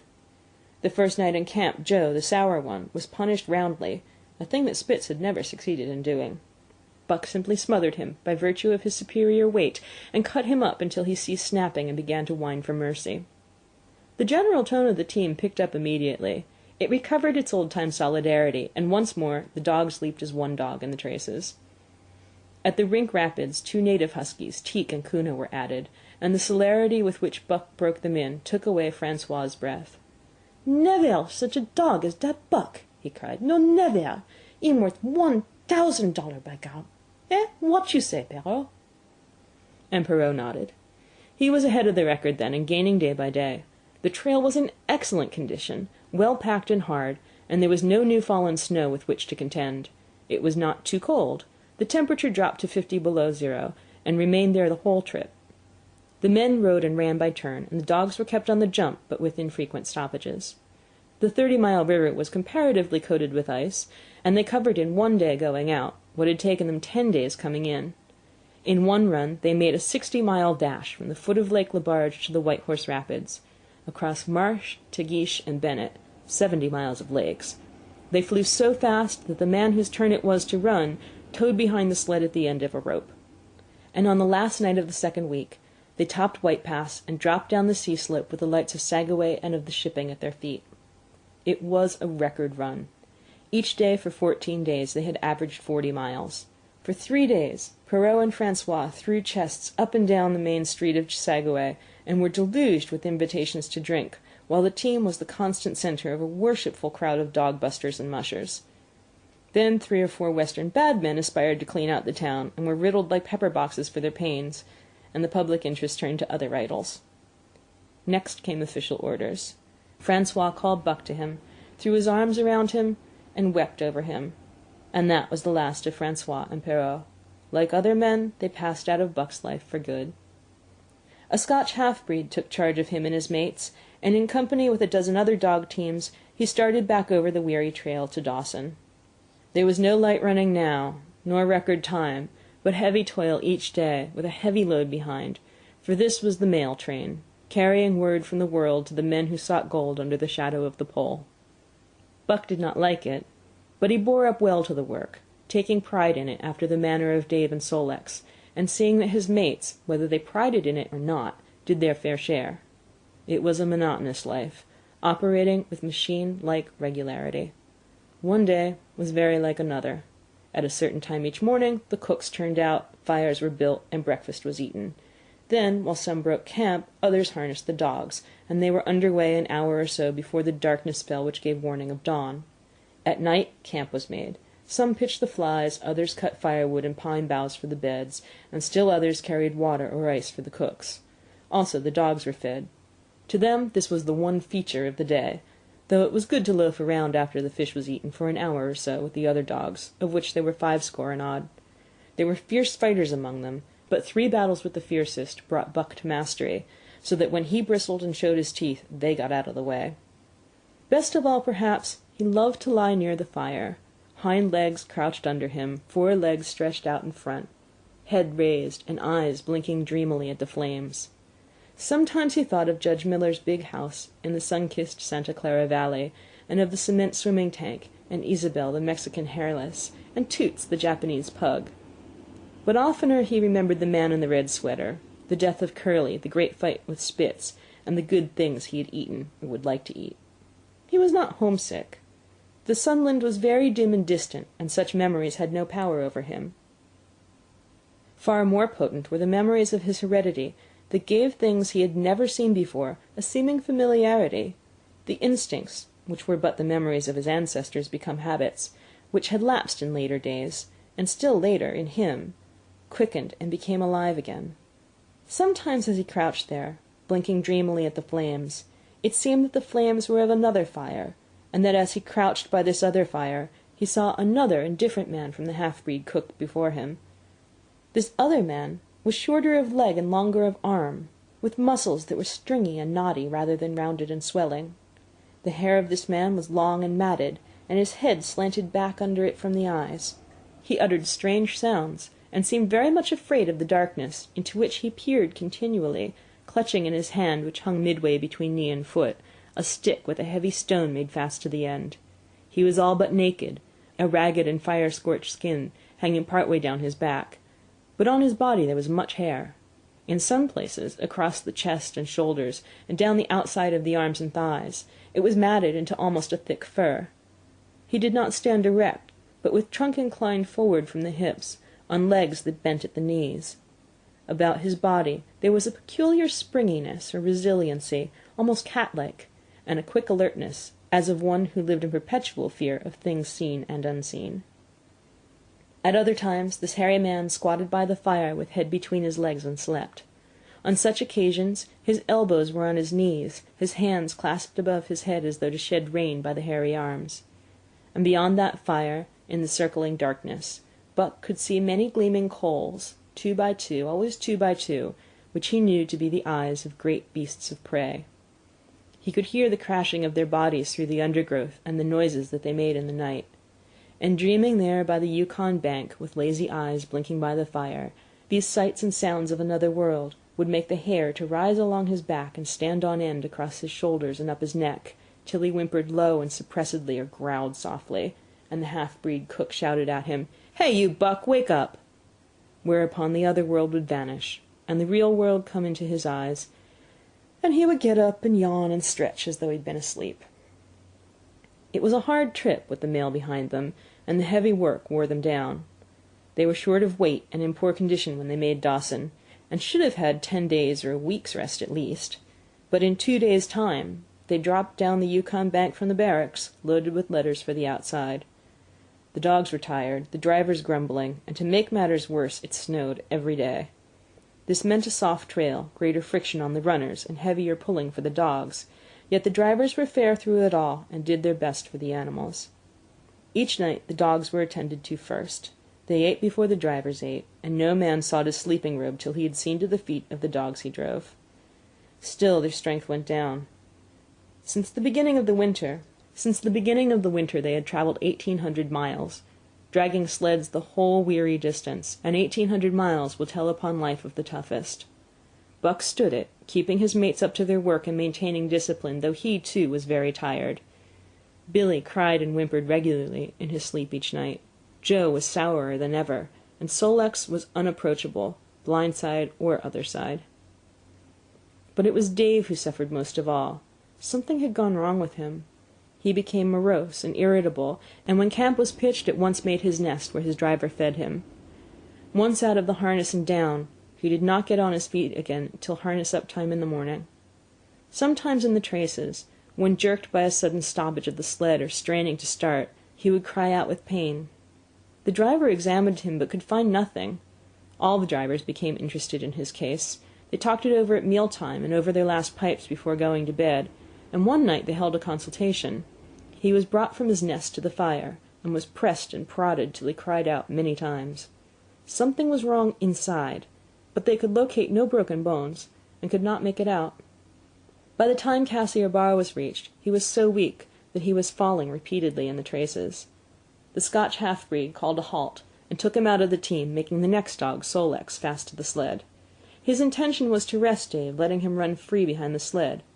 Sick as he was, Dave resented being taken out, grunting and growling while the traces were unfastened, and whimpering broken-heartedly when he saw Sol-leks in the position he had held and served so long. For the pride of trace and trail was his, and sick unto death, he could not bear that another dog should do his work. When the sled started, he floundered in the soft snow alongside the beaten trail, attacking Sol-leks with his teeth, rushing against him and trying to thrust him off into the soft snow on the other side, striving to leap inside his traces and get between him and the sled, and all the while whining and yelping and crying with grief and pain.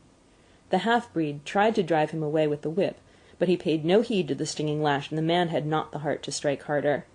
Dave refused to run quietly on the trail behind the sled, where the going was easy, but continued to flounder alongside in the soft snow, where the going was most difficult, till exhausted. Then he fell, and lay where he fell, howling lugubriously as the long train of sleds churned by.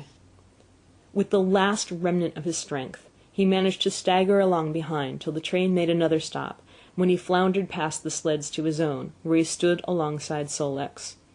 His driver lingered a moment to get a light for his pipe from the man behind. Then he returned and started his dogs. They swung out on the trail with remarkable lack of exertion, turned their heads uneasily, and stopped in surprise. The driver was surprised too. The sled had not moved. He called his comrades to witness the sight.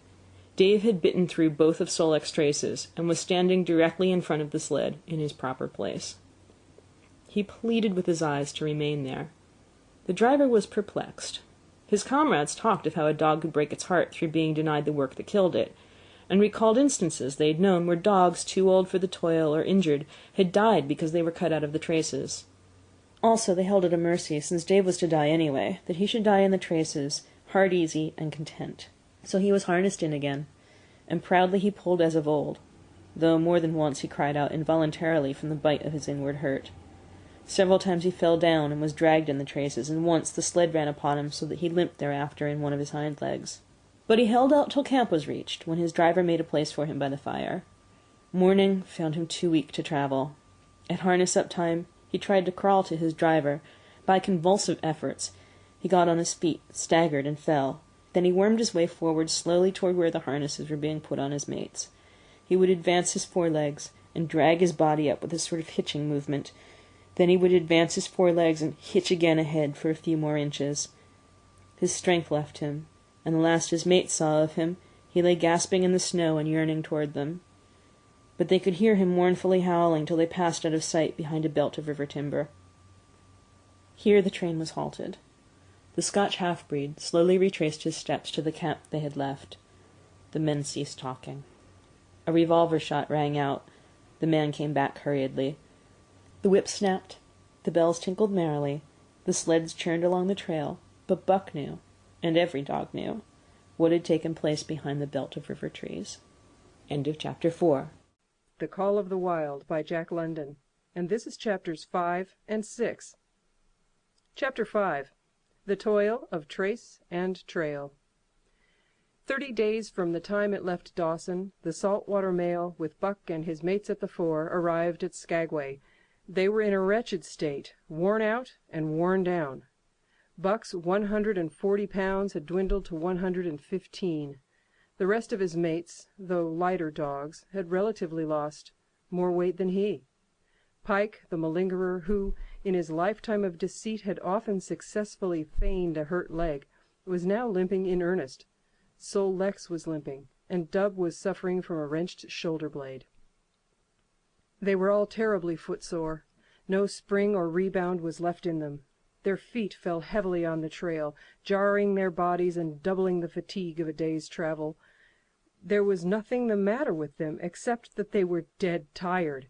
It was not the dead tiredness that comes through brief and excessive effort, from which recovery is a matter of hours, but it was the dead tiredness that comes through the slow and prolonged strength drainage of months of toil. There was no power of recuperation left, no reserve strength to call upon. It had all been used, the last, least bit of it. Every muscle, every fiber, every cell was tired, dead, tired, and there was reason for it. In less than 5 months they had traveled 2,500 miles, during the last 1,800 of which they had had but 5 days' rest. When they arrived at Skagway, they were apparently on their last legs. They could barely keep the traces taut, and on the downgrades just managed to keep out of the way of the sled. "Mush on, poor sore feets!" the driver encouraged them as they tottered down the main street of Skagway.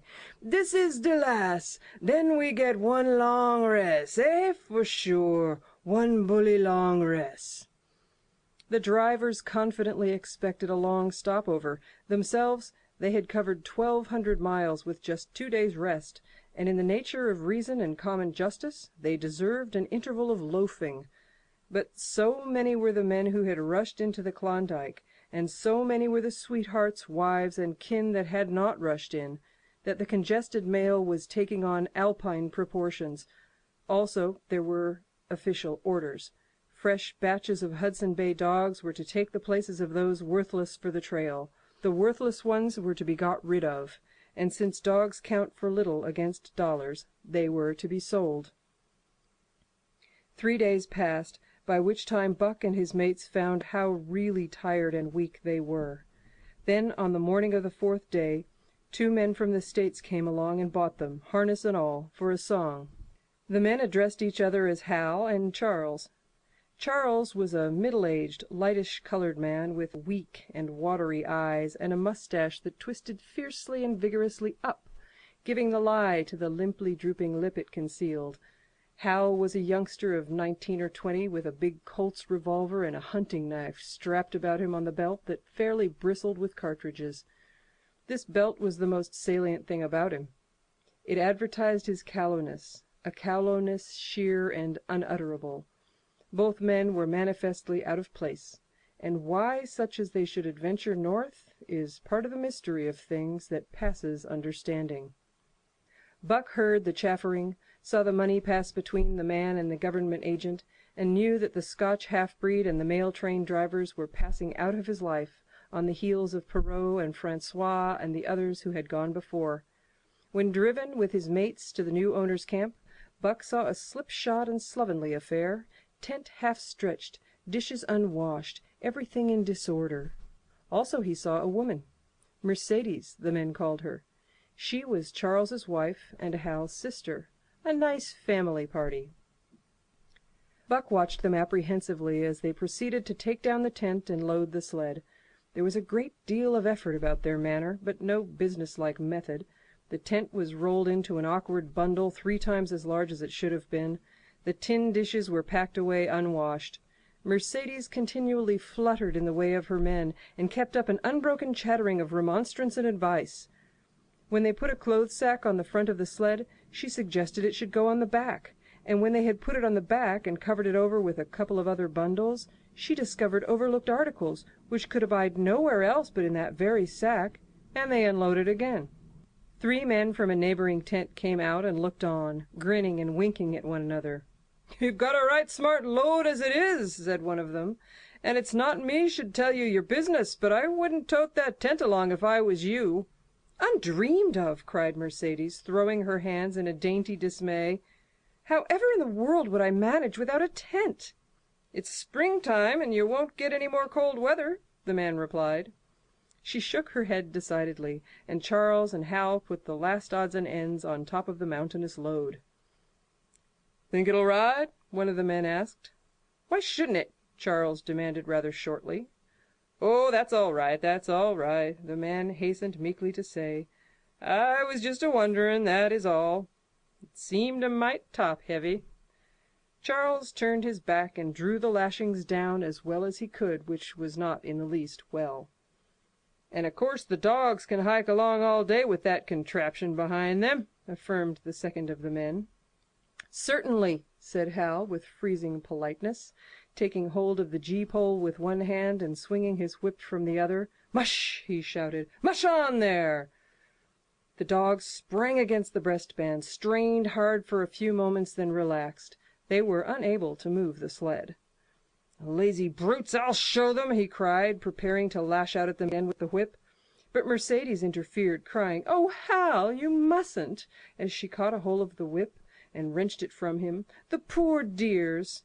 Now you must promise you won't be harsh with them for the rest of the trip, or I won't go a step."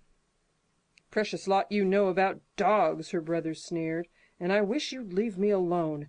They're lazy, I tell you, and you've got to whip them to get anything out of them. That's their way. You ask anyone. Ask one of those men." Mercedes looked at them imploringly, untold repugnance at sight of pain written in her pretty face. "They're weak as water, if you want to know," came the reply from one of the men. "Plumb tuckered out. That's what's the matter. They need a rest."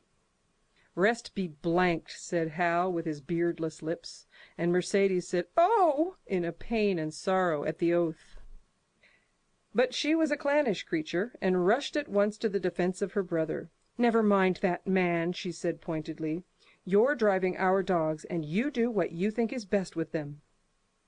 Again Hal's whip fell upon the dogs. They threw themselves against the breastbands, dug their feet into the packed snow, got down low to it, and put forth all their strength. The sled held as though it were an anchor. After 2 efforts, they stood still, panting. The whip was whistling savagely. when once more Mercedes interfered. She dropped on her knees before Buck with tears in her eyes and put her arms around his neck. "You poor, poor dears," she cried sympathetically. "Why don't you pull hard? Then you wouldn't be whipped." Buck did not like her, but he was feeling too miserable to resist her, taking it as part of the day's miserable work. One of the onlookers, who had been clenching his teeth to suppress hot speech, now spoke up. "It's not that I care a whip of what becomes of you, but for the dogs' sakes I just want to tell you, you can help them a mighty lot by breaking out that sled. The runners are froze fast. Throw your weight against the gee-pole right and left and break it out." A third time the attempt was made, but this time, following the advice, Hal broke out the runners, which had been frozen to the snow. The overloaded and unwieldy sled forged ahead, Buck and his mates struggling frantically under the rain of blows. 100 yards ahead the path turned and sloped steeply into the main street. It would have required an experienced man to keep the top-heavy sled upright, and Hal was not such a man. As they swung on the turn, the sled went over, spilling half its load through the loose lashings. The dogs never stopped. The lightened sled bounced on its side behind them. They were angry because of the ill treatment they had received and the unjust load. Buck was raging. He broke into a run, the team following his lead. Hal cried, "Whoa! Whoa!" but they gave no heed. He tripped and was pulled off his feet. The capsized sled ground over him, and the dogs dashed on up the street, adding to the gaiety of Skagway as they scattered the remainder of the outfit along its chief thoroughfare. Kind-hearted citizens caught the dogs and gathered up the scattered belongings.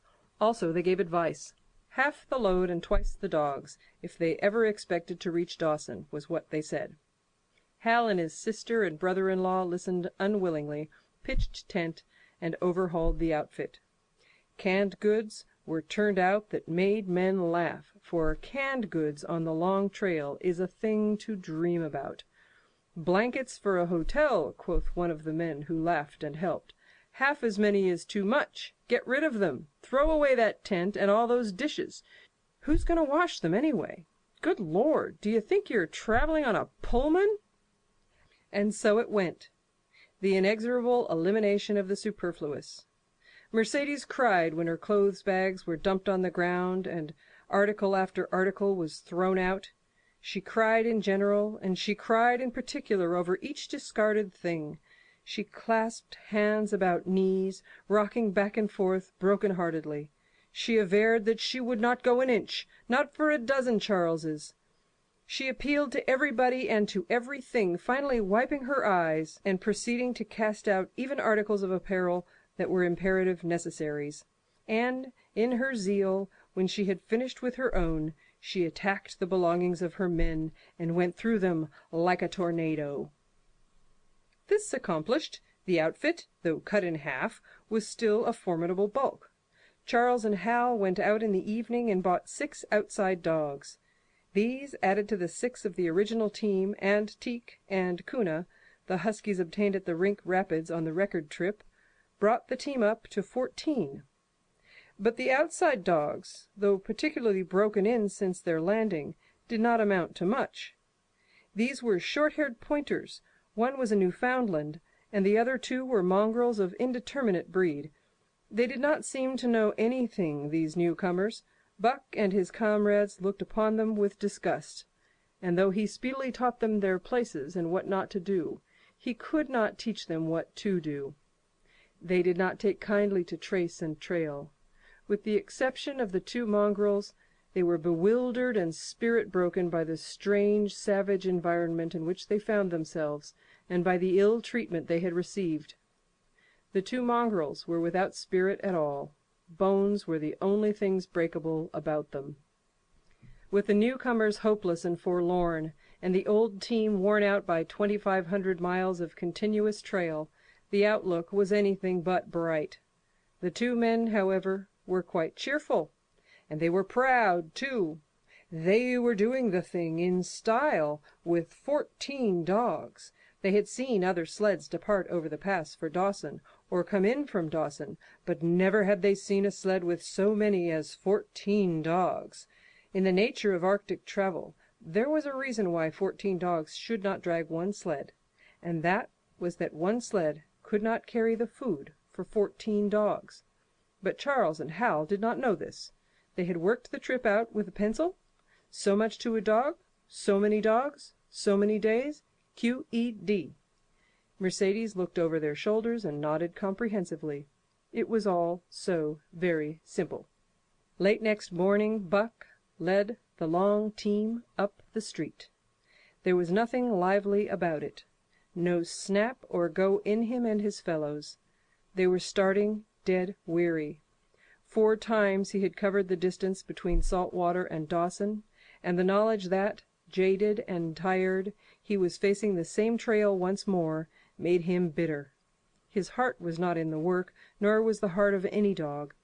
The outsides were timid and frightened, the insides without confidence in their masters. Buck felt vaguely that there was no depending upon these 2 men and the woman. They did not know how to do anything, and as the days went by it became apparent that they could not learn. They were slack in all things, without order or discipline. It took them half the night to pitch a slovenly camp, and half the morning to break that camp and get the sled loaded in a fashion so slovenly that for the rest of the day they were occupied in stopping and rearranging the load. Some days they did not make 10 miles. On other days they were unable to get started at all. And on no day did they succeed in making more than half the distance used by the men as a basis in their dog food computation. It was inevitable that they should go short on dog food, but they hastened it by overfeeding, bringing the day nearer when the underfeeding would commence. The outside dogs, whose digestions had not been trained by chronic famine to make the most of little, had voracious appetites, and when, in addition to this, the worn-out huskies pulled weakly, Hal decided that the orthodox ration was too small. He doubled it, and to cap it all, when Mercedes, with tears in her pretty eyes and a quaver in her throat, could not cajole him into giving the dogs still more, she stole from the fish sacks and fed them slyly.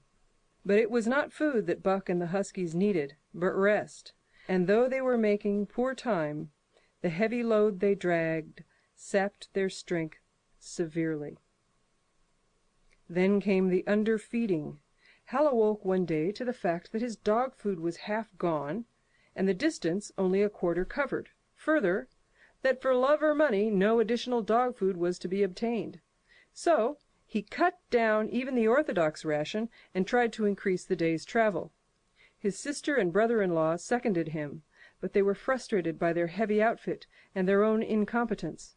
It was a simple matter to give the dogs less food, but it was impossible to make the dogs travel faster, while their own inability to get under way earlier in the morning prevented them from traveling longer hours.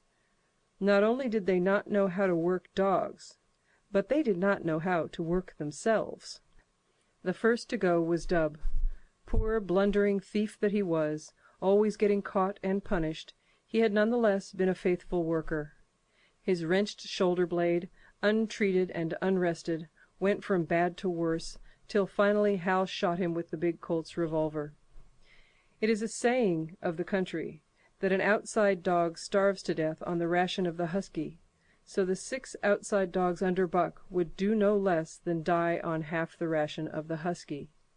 The Newfoundland went first, followed by the 3 short-haired pointers, and the 2 mongrels hanging more grittily on to life, but going in the end. By this time all the amenities and gentleness of the Southland had fallen away from the 3 people. Shorn of its glamour and romance, Arctic travel became to them a reality too harsh for their manhood and womanhood. Mercedes ceased weeping over the dogs, being too occupied with weeping over herself and with quarreling with her husband and brother. To quarrel was the one thing they were never too weary to do. Their irritability arose out of their misery, increased with it, doubled upon it, outdistanced it. The wonderful patience of the trail which comes to men who toil hard and suffer sore, and remain sweet of speech and kindly, did not come to these 2 men and the woman. They had no inkling of such patience.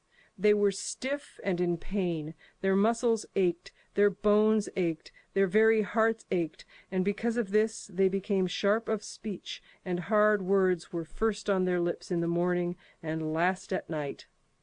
Charles and Hal wrangled whenever Mercedes gave them a chance. It was the cherished belief of each that he did more than his share of the work, and neither forbore to speak this belief at every opportunity. Sometimes Mercedes sided with her husband, sometimes with her brother. The result was a beautiful and unending family quarrel. Starting from a dispute as to which should chop a few sticks for the fire, a dispute which concerned only Charles and Hal, presently would be lugged in the rest of the family, fathers, mothers, uncles, cousins, people thousands of miles away, and some of them dead.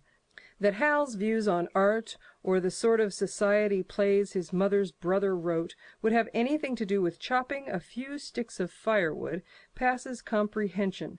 Nevertheless, the quarrel was as likely to tend in that direction as in the direction of Charles' political prejudices. And that Charles's sister's tale-bearing tongue should be relevant to the building of a Yukon fire was apparent only to Mercedes, who disburdened herself of copious opinions upon that topic, and incidentally upon a few other traits unpleasantly peculiar to her husband's family. In the meantime the fire remained unbuilt, the camp half-pitched, and the dogs unfed. Mercedes nursed a special grievance, the grievance of sex. She was pretty and soft, and had been chivalrously treated all her days. But the present treatment by her husband and brother was everything save chivalrous. It was her custom to be helpless, they complained, upon which impeachment of what to her was her most essential sex prerogative, she made their lives unendurable. She no longer considered the dogs, and because she was sore and tired, she persisted in riding on the sled. She was pretty and soft, but she weighed 120 pounds, a lusty last straw to the load dragged by the weak and starving animals. She rode for days, till they fell in the traces, and the sled stood still.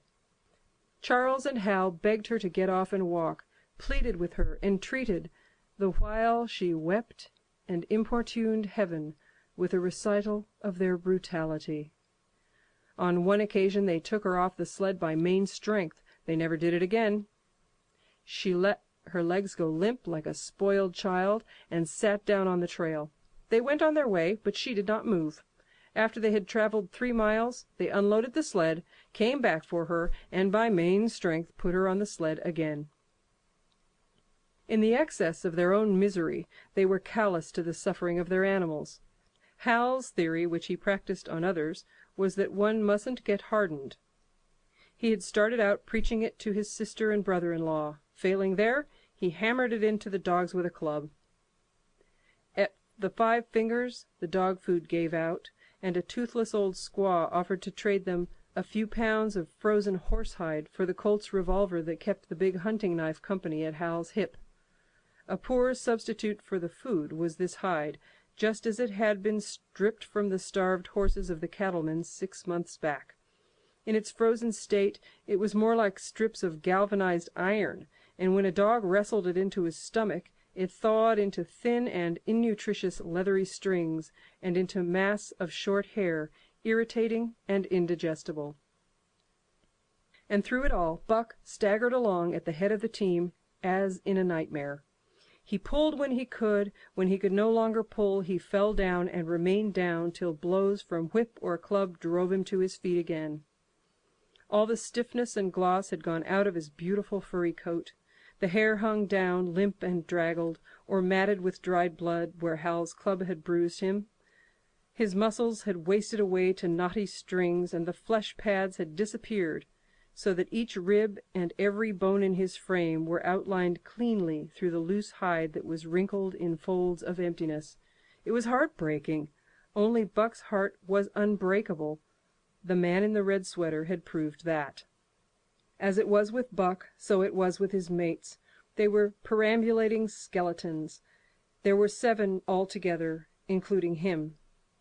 In their very great misery they had become insensible to the bite of the lash or the bruise of the club. The pain of the beating was dull and distant, just as the things their eyes saw and their ears heard seemed dull and distant. They were not half-living or quarter-living. They were simply so many bags of bones in which sparks of life fluttered faintly. When a halt was made, they dropped down in the traces like dead dogs, and the spark dimmed and paled and seemed to go out. But when the club or whip fell upon them, the spark fluttered feebly up, and they tottered to their feet and staggered on. There came a day when Billy, the good-natured, fell and could not rise. Hal had traded off his revolver, so he took the axe and knocked Billy on the head as he lay in the traces, then cut the carcass out of the harness and dragged it to one side.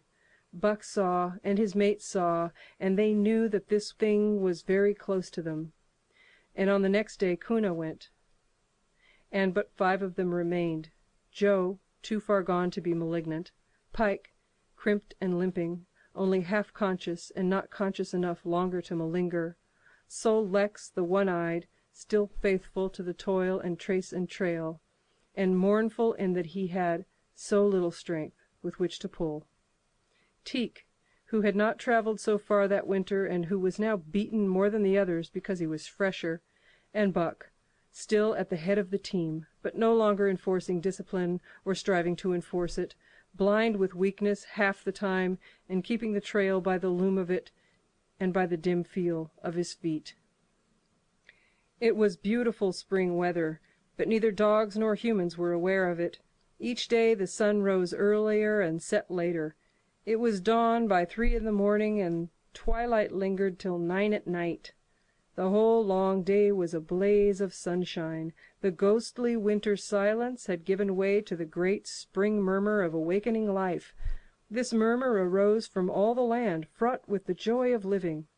It came from the things that lived and moved again, things which had been dead and which had not moved during the long months of frost. The sap was rising in the pines. The willows and aspens were bursting out in young buds. Shrubs and vines were putting on fresh garbs of green. Crickets sang in the nights and in the days. All manner of creeping, crawling things rustled forth into the sun. Partridges and woodpeckers were booming and knocking in the forest. Squirrels were chattering, birds singing, and overhead honked the wild fowl driving up from the south in cunning wedges that split the air. From every hill slope came the trickle of running water, the music of unseen fountains. All things were thawing, bending, snapping. The Yukon was straining to break loose the ice that had bound it down. It ate away from beneath. The sun ate from above. Air holes formed, fissures sprang and spread apart, while thin sections of ice fell through bodily into the river. And amid all this bursting, rending, throbbing of awakening life, under the blazing sun and through the soft, sighing breezes, like wayfarers to death, staggered the 2 men, the woman, and the huskies. With the dogs falling, Mercedes weeping and riding, Hal swearing innocuously, and Charles' eyes wistfully watering, they staggered into John Thornton's camp at the mouth of White River. When they halted, the dogs dropped down as though they had all been struck dead. Mercedes dried her eyes and looked at John Thornton. Charles sat down on a log to rest. He sat down very slowly and painstakingly, what of his great stiffness. Hal did the talking. John Thornton was whittling the last touches on an axe handle he had made from a stick of birch. He whittled and listened and gave monosyllabic replies, and, when it was asked, terse advice. He knew the breed, and he gave his advice in the certainty that it would not be followed. "They told us up above that the bottom was dropping out of the trail and that the best thing for us to do is lay over," Hal said in response to Thornton's warning to take no more chances on the rotten ice. "They told us we couldn't make White River, and here we are." This last with a sneering ring of triumph in it. "And they told you true," John Thornton answered. "The bottom's likely to drop out at any moment. Only fools, with the blind luck of fools, could have made it. I tell you straight, I wouldn't risk my carcass on that ice for all the gold in Alaska." "That's because you're not a fool, I suppose," said Hal. "All the same, we'll go on to Dawson." He uncoiled his whip. "Get up there, Buck! Hi! Get up there! Mush on!" Thornton went on whittling. It was idle, he knew, to get between a fool and his folly, while 2 or 3 fools more or less would not alter the scheme of things. But the team did not get up at the command. It had long since passed into the stage where blows were required to rouse it. The whip flashed out here and there on its merciless errands. John Thornton compressed his lips. Sol Leks was the first to crawl to his feet. Teek followed. Joe came next, yelping with pain. Pike made painful efforts. Twice he fell over. When half up, and on the third attempt, he managed to rise. Buck made no effort. He lay quietly where he had fallen. The lash bit into him again and again, but he neither whined nor struggled.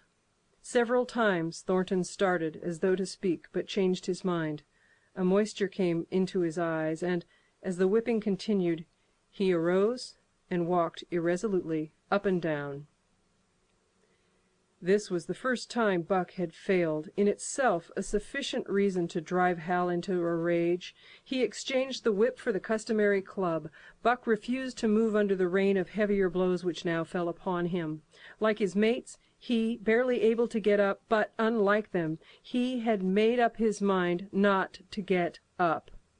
He had a vague feeling of impending doom. This had been strong upon him when he pulled into the bank, and it had not departed from him. What of the thin and rotten ice he had felt under his feet all day? It seemed that he sensed disaster close at hand, out there ahead on the ice where his master was trying to drive him. He refused to stir. So greatly had he suffered, and so far gone was he, that the blows did not hurt much, and they continued to fall upon him. The spark of life within flickered and went down. It was nearly out. He felt strangely numb, as though from a great distance he was aware that he was being beaten. The last sensations of pain left him. He no longer felt anything. Though very faintly he could hear the impact of the club upon his body, but it was no longer his body. It seemed so far away. And then, suddenly, without warning, uttering a cry that was inarticulate and more like the cry of an animal, John Thornton sprang upon the man who wielded the club.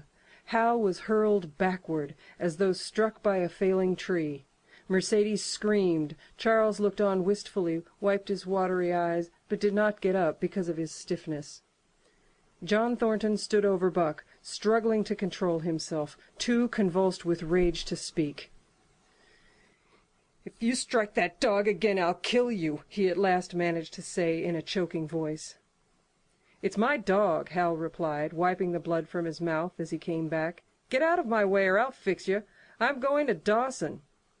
Thornton stood between him and Buck, and evinced no intention of getting out of the way. Hal drew his long hunting knife. Mercedes screamed, cried, laughed, and manifested the chaotic abandonment of hysteria. Thornton rapped Hal's knuckles with the axe handle, knocking the knife to the ground. He rapped his knuckles again as he tried to pick it up. Then he stooped, picked it up himself, and with 2 strokes cut Buck's traces. Hal had no fight left in him. Besides, his hands were full with his sister, or his arms, rather, while Buck was too near dead to be of further use in hauling the sled.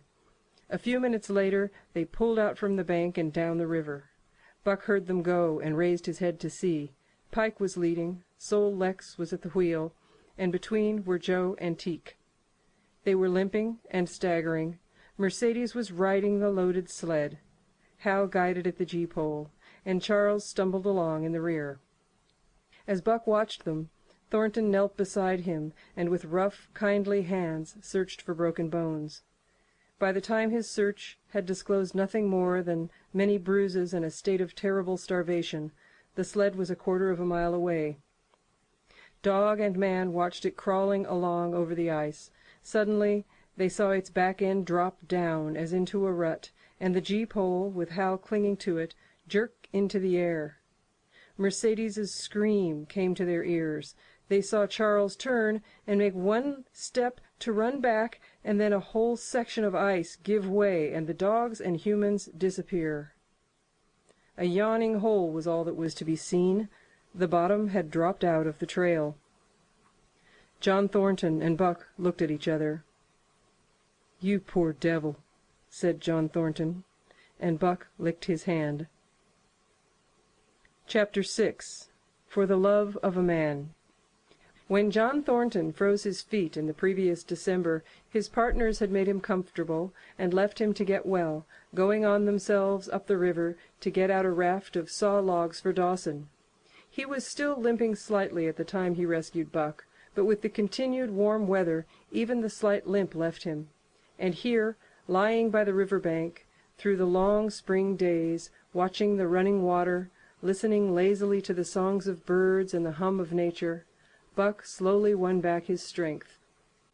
A rest comes very good after one has traveled 3,000 miles, and it must be confessed that Buck waxed lazy as his wounds healed, his muscles swelled out, and the flesh came back to cover his bones.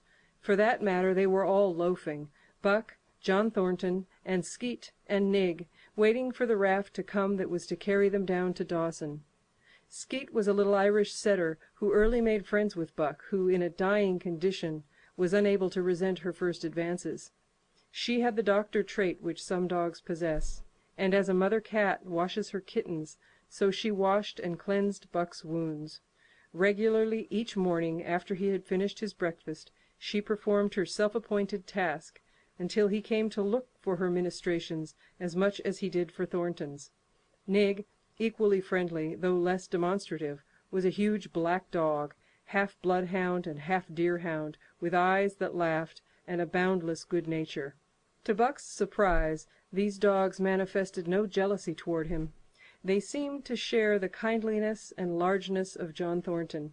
As Buck grew stronger, they enticed him into all sorts of ridiculous games, in which Thornton himself could not forbear to join, and in this fashion Buck romped through his convalescence and into a new existence.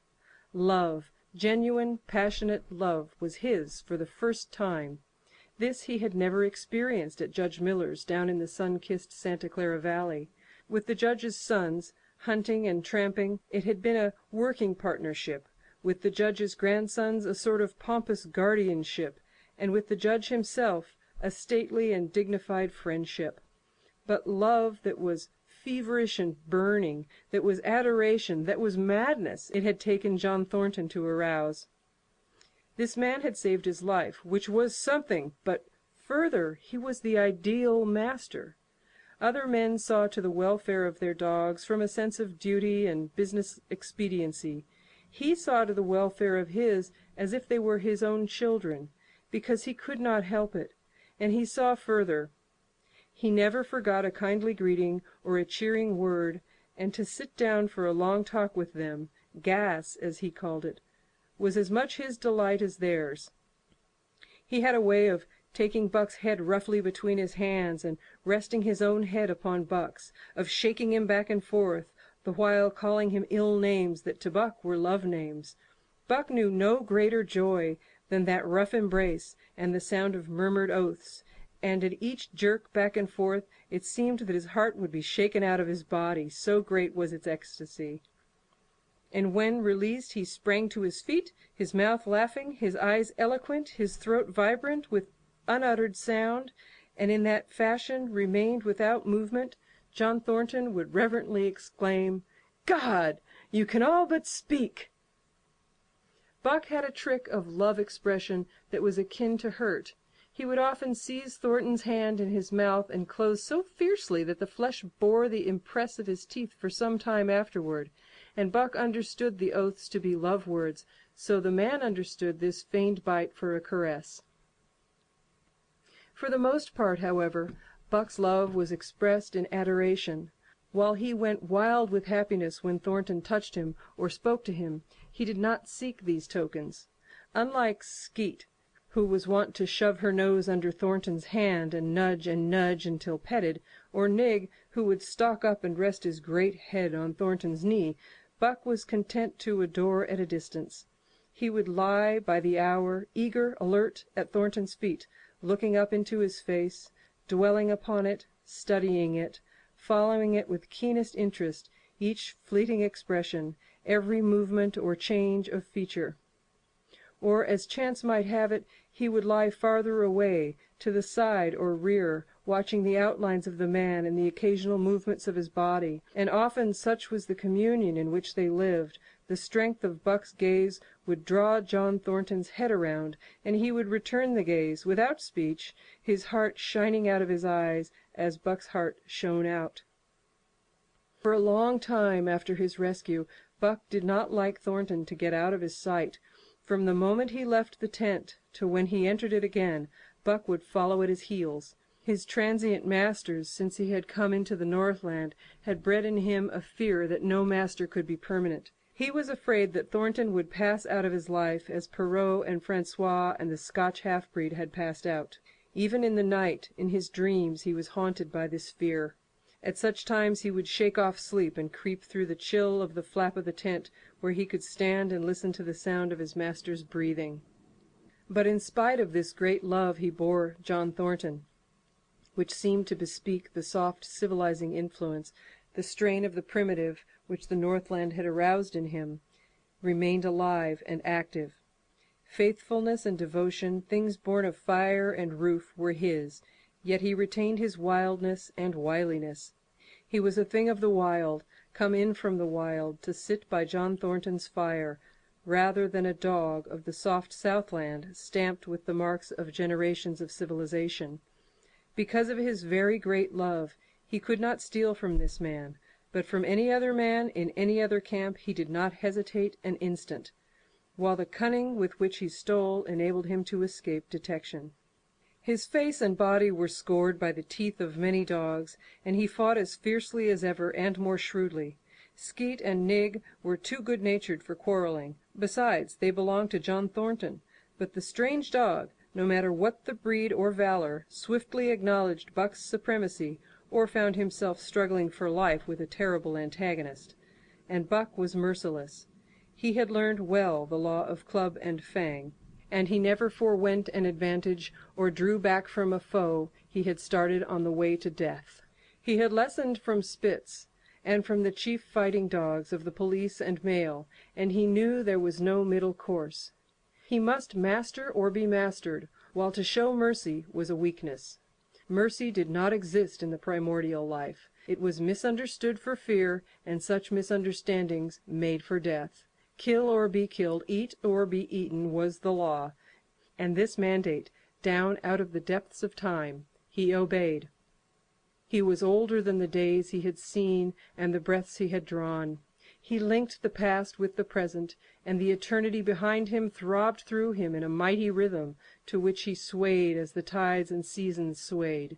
He sat by John Thornton's fire, a broad-breasted dog, white-fanged and long-furred, but behind him were the shades of all manner of dogs, half-wolves and wild wolves, urgent and prompting, tasting the savor of the meat he ate, thirsting for the water he drank, scenting the wind with him, listening with him and telling him the sounds made by the wild life in the forest, dictating his moods, directing his actions, lying down to sleep with him when he lay down, and dreaming with him beyond him and becoming themselves the stuff of his dreams. So peremptorily did these shades beckon him that each day mankind and the claims of mankind slipped farther from him. Deep in the forest a call was sounding, and as often as he heard this call, mysteriously thrilling and luring, he felt compelled to turn his back upon the fire and the beaten earth around it, and to plunge into the forest, and on, he knew not where or why, nor did he wonder where or why, the call sounding imperiously deep in the forest. But as often as he gained the soft, unbroken earth and the green shade, the love for John Thornton drew him back to the fire again. Thornton alone held him. The rest of mankind was as nothing. Chance travelers might praise or pet him, but he was cold under it all, and from a too demonstrative man he would get up and walk away.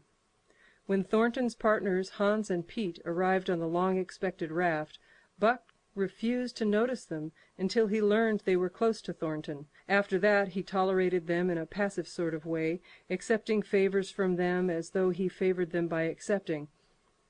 They were of the same large type as Thornton, living close to the earth, thinking simply and seeing clearly, and ere they swung the raft into the big eddy by the sawmill at Dawson, they understood Buck and his ways, and did not insist upon an intimacy such as obtained with Skeet and Nig. For Thornton, however, his love seemed to grow and grow.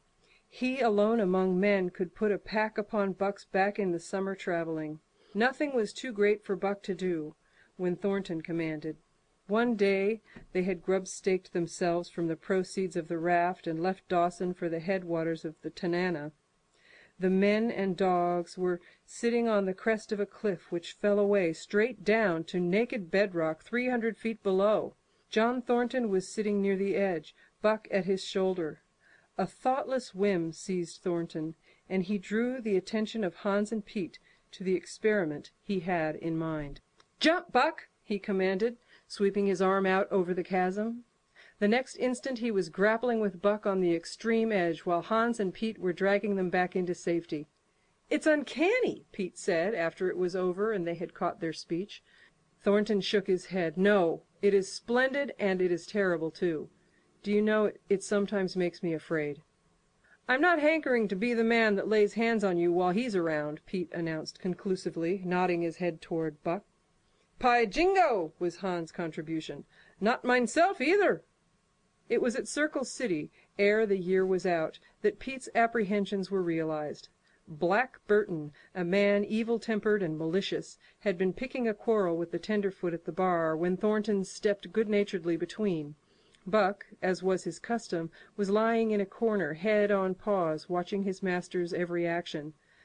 Burton struck out, without warning, straight from the shoulder. Thornton was sent spinning and saved himself from falling only by clutching the rail of the bar. Those who were looking on heard what was neither a bark nor a yelp, but something which is best described as a roar, and they saw Buck's body rise up in the air as he left the floor for Burton's throat. The man saved his life by instinctively throwing out his arm, but was hurled backward to the floor with Buck on top of him. Buck loosed his teeth from the flesh of the arm and drove again for the throat. This time the man succeeded only in partly blocking, and his throat was torn open. Then the crowd was upon Buck, and he was driven off. But while a surgeon checked the bleeding, he prowled up and down, growling furiously, attempting to rush in, and being forced back by an array of hostile clubs. A miners' meeting, called on the spot, decided that the dog had sufficient provocation, and Buck was discharged. But his reputation was made, and from that day his name spread through every camp in Alaska. Later on, in the fall of the year, he saved John Thornton's life in quite another fashion. The three partners were lining a long and narrow poling boat down a bad stretch of rapids on the 40-mile creek. Hans and Pete moved along the bank, snubbing with a thin manila rope from tree to tree, while Thornton remained in the boat, helping its descent by means of a pole and shouting directions to the shore. Buck, on the bank, worried and anxious, kept abreast of the boat, his eyes never off his master. At a particularly bad spot, where a ledge of barely submerged rocks jutted out into the river, Hans cast off the rope and, while Thornton poled the boat out into the stream, ran down the bank with the end of his hand to snub the boat when it had cleared the ledge. This it did, and was flying downstream in a current as swift as a mill race, when Hans checked it with the rope, and checked too suddenly. The boat flirted over and snubbed into the bank bottom up, while Thornton, flung sheer out of it, was carried downstream toward the worst part of the rapids, a stretch of wild water in which no swimmer could live. Buck had sprung in on the instant, and at the end of 300 yards, amid a mad swirl of water, he overhauled Thornton. When he felt him grasp his tail, Buck headed for the bank, swimming with all his splendid strength. But the progress shoreward was slow. The progress downstream amazingly rapid. From below came the fatal roaring, where the wild current went wilder and was rent in shreds and spray by the rocks which thrust through like the teeth of an enormous comb. The suck of the water as it took the beginning of the last steep pitch was frightful, and Thornton knew that the shore was impossible. He scraped furiously over a rock, bruised across a second, and struck a third with a crushing force. He clutched its slippery top with both hands, releasing Buck, and above the roar of the churning water shouted, "Go, Buck, go!" Buck could not hold his own, and swept on downstream, struggling desperately but unable to win back. When he heard Thornton's command repeated, he partly reared out of the water, throwing his head high as though for a last look, then turned obediently toward the bank. He swam powerfully and was dragged ashore by Pete and Hans at the very point where swimming ceased to be possible and destruction began. They knew that the time a man could cling to a slippery rock in the face of that driving current was a matter of minutes, and they ran as fast as they could up the bank to the point far above where Thornton was hanging on. They attached the line with which they had been snubbing the boat to Buck's neck and shoulders, being careful that it should neither strangle him nor impede his swimming, and launched him into the stream. He struck out boldly, but not straight enough into the stream. He discovered the mistake too late, when Thornton was abreast of him and a bare half-dozen strokes away, while he was being carried helplessly past. Hans promptly snubbed with the rope, as though Buck were a boat. The rope thus tightening on him in the sweep of the current, he was jerked under the surface, and under the surface he remained till his body struck against the bank, and he was hauled out. He was half drowned, and Hans and Pete threw themselves upon him, pounding the breath into him and the water out of him. He staggered to his feet and fell down. The faint sound of Thornton's voice came to them, and though they could not make out the words of it, they knew that he was in his extremity. His master's voice acted on Buck like an electric shock. He sprang to his feet and ran up the bank ahead of the men to the point of his previous departure. Again the rope was attached and he was launched, and again he struck out, but this time straight into the stream. He had miscalculated once, but he would not be guilty of it a second time. Hans paid out the rope, permitting no slack, while Pete kept it clear of coils. Buck held on till he was on line straight above Thornton, and then he turned, and with the speed of an express train headed down upon him. Thornton saw him coming, and as Buck struck him like a battering ram, with the whole force of the current behind him, he reached up and closed with both arms around the shaggy neck. Hans snubbed the rope around the tree, and Buck and Thornton were jerked under water. Strangling, suffocating, sometimes one uppermost and sometimes the other, dragging over the jagged bottom, smashing against rocks and snags, they veered into the bank. Thornton came to belly downward and being violently propelled back and forth across a drift log by Hans and Pete. His first glance was for Buck, over whose limp and apparently lifeless body Nig was setting up a howl, while Skeet was licking the wet face and closed eyes. Thornton was himself bruised and battered, and he went carefully over Buck's body, when he had been brought around, finding 3 broken ribs. "That settles it," he announced. "We camp right here." And camp they did, till Buck's ribs knitted and he was able to travel. That winter at Dawson, Buck performed another exploit, not so heroic perhaps, but one that put his name many notches higher on the totem pole of Alaskan fame. This exploit was particularly gratifying to the 3 men, for they stood in need of the outfit which it furnished, and were enabled to make a long-desired trip into the Virgin East, where miners had not yet appeared. It was brought about by a conversation in the Eldorado saloon, in which men waxed boastful of their favorite dogs. Buck, because of his record, was the target for these men, and Thornton was driven stoutly to defend him. At the end of half an hour, one man stated that his dog could start a sled with 500 pounds and walk off with it. A second bragged 600 for his dog, and a third 700. "Pooh, pooh," said John Thornton. "Buck can start 1,000 pounds." "And break it out? And walk off with it for 100 yards?" demanded Mathewson, a bonanza king, he of 700 vaunt. "And break it out, and walk off with it for 100 yards," John Thornton said coolly. "Well," Mathewson said, slowly and deliberately, so that all could hear, "I've got $1,000 that says he can't, and there it is." So saying, he slammed a sack of gold dust of the size of a bologna sandwich down upon the bar. Nobody spoke. Thornton's bluff, if bluff it was, had been called. He could feel a flush of warm blood creeping up his face. His tongue had tricked him. He did not know whether Buck could start 1,000 pounds. 1/2 a ton? The enormousness of it appalled him. He had great faith in Buck's strength, and had often thought him capable of starting such a load, but never as now. had he faced the possibility of it.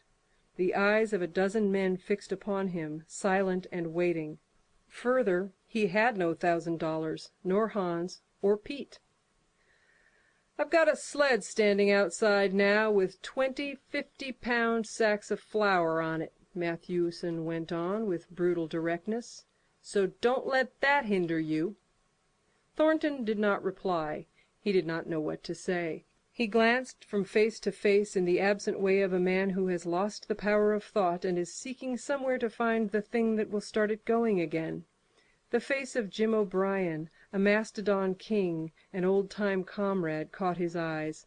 It was a cue to him, seeming to rouse him to do what he would never have dreamed of doing. "Can you lend me 1,000?" he asked, almost in a whisper. "Sure," O'Brien answered, thumping down a plethoric sack by the side of Matthewson's. "Though it's little faith I'm having, John. That's a beast can do the trick." The Eldorado emptied its occupants into the street to see the test. The tables were deserted, and the dealers and gamekeepers came forth to see the outcome of the wager and to lay odds. Several hundred men, furred and mittened, banked around the sled with easy distance. Matthewson's sled, loaded with 1,000 pounds of flour, had been standing for a couple of hours, and in the intense cold, it was 60 below zero, the runners had frozen fast to the hard-packed snow. Men offered odds of 2 to 1 that Buck could not budge the sled. A quibble arose concerning the phase "break out." O'Brien contended it was Thornton's privilege to knock the runners loose, leaving Buck to break it out from a dead standstill. Matthewson insisted that the phrase included breaking the runners from the frozen grip of the snow. A majority of the men who had witnessed the making of the bet decided in his favor, whereat the odds went up to 3 to 1 against Buck. There were no takers. Not a man believed him capable of the feat.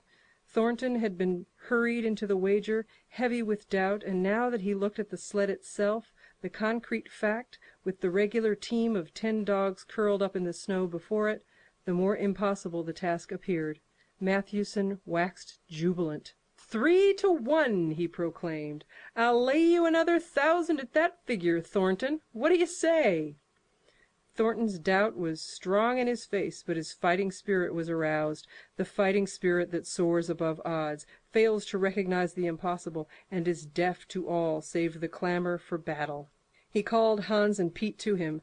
Their sacks were slim, and with his own, the 3 partners could rake together only $200. In the ebb of their fortunes, this sum was their total capital, yet they laid it unhesitatingly against Matthewson's 600. The team of 10 dogs was unhitched, and Buck, with his own harness, was put into the sled. He had caught the contagion of the excitement, and he felt that in some way he must do a great thing for John Thornton. Murmurs of admiration at his splendid appearance went up. He was in perfect condition, without an ounce of superfluous flesh, and the 150 pounds that he weighed were so many pounds of grit and virility. His furry coat shone with the sheen of silk. Down the neck and across the shoulders his mane, in repose as it was, half bristled, and seemed to lift with every movement, as though excess of vigor made each particular hair alive and active. The great breast and heavy forelegs were no more than in proportion with the rest of his body, where the muscles showed in tight rolls underneath the skin. Men felt these muscles, and proclaimed them hard as iron, and the odds went down to 2 to 1. Gad, sir, stuttered a member of the latest dynasty, a king of the Skookum benches. "I offer you 800 for him, sir, before the test, sir, 800, just as he stands." Thornton shook his head and stepped to Buck's side. "You must stand off from him," Matthewson protested. "Free play and plenty of room." The crowd fell silent. Only could be heard the voices of the gamblers vainly offering 2 to 1. Everybody acknowledged Buck, a magnificent animal, but 20 50-pound sacks of flour bulked too large in their eyes for them to loosen their pouch strings. Thornton knelt down by Buck's side. He took his head in his 2 hands and rested cheek on cheek. He did not playfully shake him, as was his wont, or murmur soft love curses, but he whispered in his ear. "As you love me, Buck, as you love me," was what he whispered. Buck whined, with suppressed eagerness. The crowd was watching curiously. The affair was growing mysterious. It seemed like a conjuration. As Thornton got to his feet, Buck seized his mittened hand between his jaws, pressing in with his teeth and releasing slowly, half reluctantly. It was the answer in terms, not of speech, but of love. Thornton stepped well back. "Now, Buck," he said. Buck tightened the traces, then slacked them for a matter of several inches. It was the way he had learned. "Gee!" Thornton's voice rang out, sharp in the tense silence. Buck swung to the right, ending the movement in a plunge that took up the slack, and with sudden jerk arrested his 150 pounds. The load quivered, and from under the runners arose a crisp crackling. "Haw!" Thornton commanded. Buck duplicated the maneuver, this time to the left. The crackling turned into a snapping, and the sled pivoting, and the runners slipping and grating several inches to the side. The sled was broken out. Men were holding their breaths, intensely unconscious of the fact. "Now! Mush!" Thornton's command cracked out like a pistol shot. Buck threw himself forward, tightening the traces with a jarring lunge. His whole body was gathered compactly together in the tremendous effort, the muscles writhing and knotting like live things under the silky fur. His great chest was low to the ground, his head forward and down, while his feet were flying like mad, the claws scarring the hard-packed snow in parallel grooves. The sled swayed and trembled, half started forward. One of his feet slipped, and one man groaned aloud. Then the sled lurched ahead in what appeared a rapid succession of jerks, though it never really came to a dead stop again. Half an inch, 2 inches. The jerks perceptibly diminished as the sled gained momentum. He caught them up till it was moving steadily along. Men gasped and began to breathe again, unaware for a moment that they had ceased to breathe. Thornton was running behind, encouraging Buck with short, cheery words. The distance had been measured off, and as he neared the pile of firewood which marked the end of the 100 yards, a cheer began to grow and grow, which burst into a roar as he passed the firewood and halted at command. Every man was tearing himself loose, even Matthewson. Hats and mittens were flying in the air. Men were shaking hands, it did not matter with whom, and bubbling over in general incoherent babble. But Thornton fell on his knees beside Buck.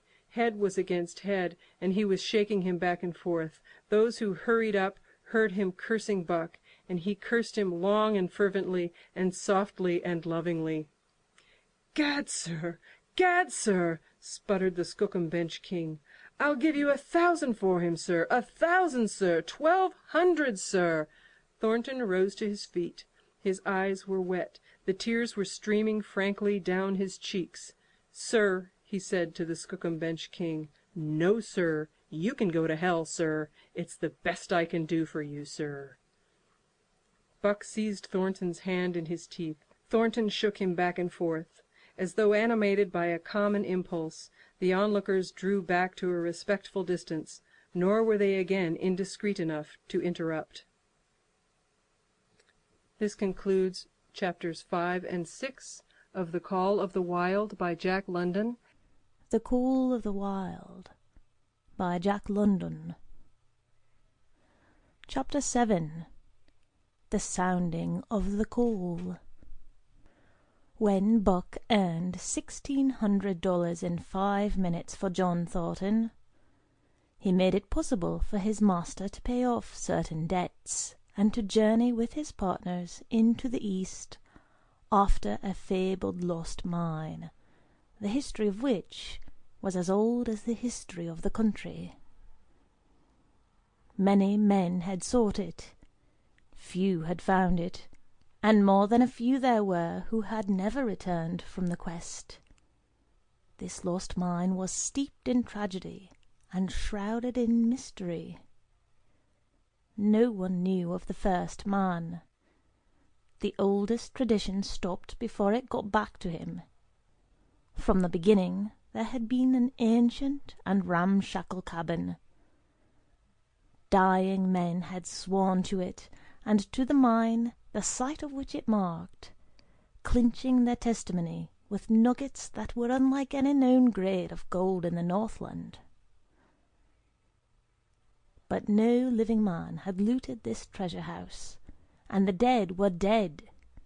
Wherefore John Thornton and Pete and Hans, with Buck and half a dozen other dogs, faced into the east on an unknown trail to achieve where men and dogs as good as themselves had failed. They sledded 70 miles up the Yukon, swung to the left into the Stewart River, past the Mayo and the McQuestion, and held on until the Stewart itself became a streamlet, threading the upstanding peaks which marked the backbone of the continent. John Thornton asked little of man or nature. He was unafraid of the wild. With a handful of salt and a rifle he could plunge into the wilderness and fare wherever he pleased and as long as he pleased. Being in no haste, Indian fashion, he hunted his dinner in the course of the day's travel. And if he failed to find it, like the Indian, he kept on travelling, secure in the knowledge that sooner or later he would come to it. So on this great journey into the east, straight meat was the bill of fare. Ammunition and tools principally made up the load on the sled, and the time card was drawn upon the limitless future.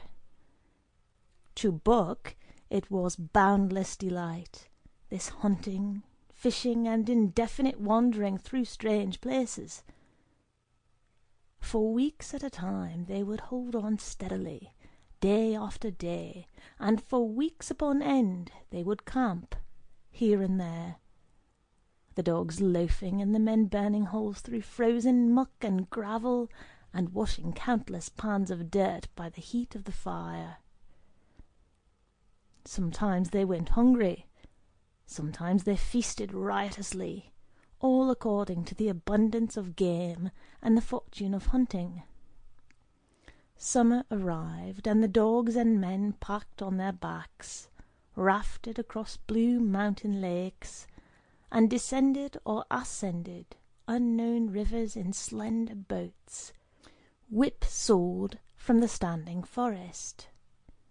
The months came and went, and back and forth they twisted through the uncharted vastness, where no men were, and yet where men had been, if the lost cabin were true. They went across divides and summer blizzards, shivered under the midnight sun on naked mountains between the timber line and the eternal snows, dropped into summer valleys amid swarming gnats and flies, and in the shadows of glaciers picked strawberries and flowers as ripe and fair as any the Southland could boast. In the fall of the year they penetrated a weird lake country, sad and silent, where wildfowl had been, but where then there was no life, nor sign of life, only the blowing of chill winds, the forming of ice in sheltered places, and the melancholy rippling of waves on lonely beaches. And through another winter they wandered on the obliterated trails of men who had gone before. Once they came upon a path blazed through the forest, an ancient path, and the lost cabin seemed very near. But the path began nowhere, and ended nowhere, and it remained mystery as the man who made it, and the reason he made it remained mystery. Another time they chanced upon the time-graven wreckage of a hunting lodge, and amid the shreds of rotted blankets John Thornton found a long-barreled flintlock. He knew it for a Hudson Bay Company gun of the young days in the Northwest, when such a gun was worth its height in beaver skins packed flat. And that was all. No hint as to the man who in an early day had reared the lodge and left the gun among the blankets. Spring came on once more, and at the end of all their wandering they found, not the lost cabin, but a shallow placer in a broad valley, where the gold showed like yellow butter across the bottom of the washing pan. They sought no farther. Each day they worked earned them thousands of dollars in clean dust and nuggets, and they worked every day. The gold was sacked in moose-hide bags, 50 pounds to the bag, and piled like so much firewood outside the spruce-bough lodge. Like giants they toiled, days flashing on the heels of days like dreams as they heaped the treasure up. There was nothing for the dogs to do, save the hauling in of meat now and again that Thornton killed, and Buck spent long hours musing by the fire. The vision of the short-legged hairy man came to him more frequently, now that there was little work to be done. And often, blinking by the fire, Buck wandered with him in that other world which he remembered. The salient thing of this other world seemed fear. When he watched the hairy man sleeping by the fire, head between his knees and hands clasped above, Buck saw that he slept restlessly, with many starts and awakenings, at which times he would peer fearfully into the darkness and fling more wood upon the fire. Did they walk by the beach of a sea, where the hairy man gathered shellfish and ate them as he gathered? It was with eyes that roved everywhere for hidden danger, and with legs prepared to run like the wind at its first appearance. Through the forest they crept noiselessly, Buck at the hairy man's heels, and they were alert and vigilant, the pair of them, ears twitching and moving and nostrils quivering, for the man heard and smelled as keenly as Buck. The hairy man could spring up into the trees and travel ahead as fast as on the ground, swinging by the arms from limb to limb, sometimes a dozen feet apart, letting go and catching, never falling, never missing his grip. In fact, he seemed as much at home among the trees as on the ground, and Buck had memories of nights of vigil spent beneath trees wherein the hairy man roosted, holding on tightly as he slept. And closely akin to the visions of the hairy man was the call still sounding in the depths of the forest. It filled him with a great unrest and strange desires.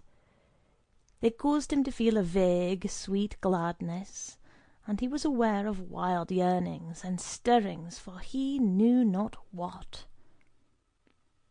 Sometimes he pursued the call into the forest, looking for it as though it were a tangible thing, barking softly or defiantly as the mood might dictate.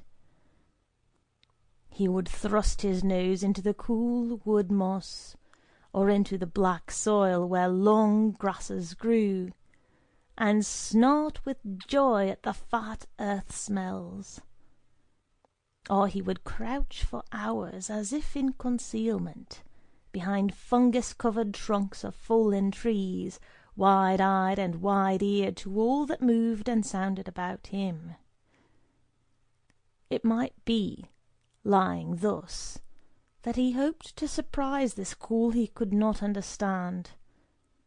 But he did not know why he did these various things. He was impelled to do them, and did not reason about them at all.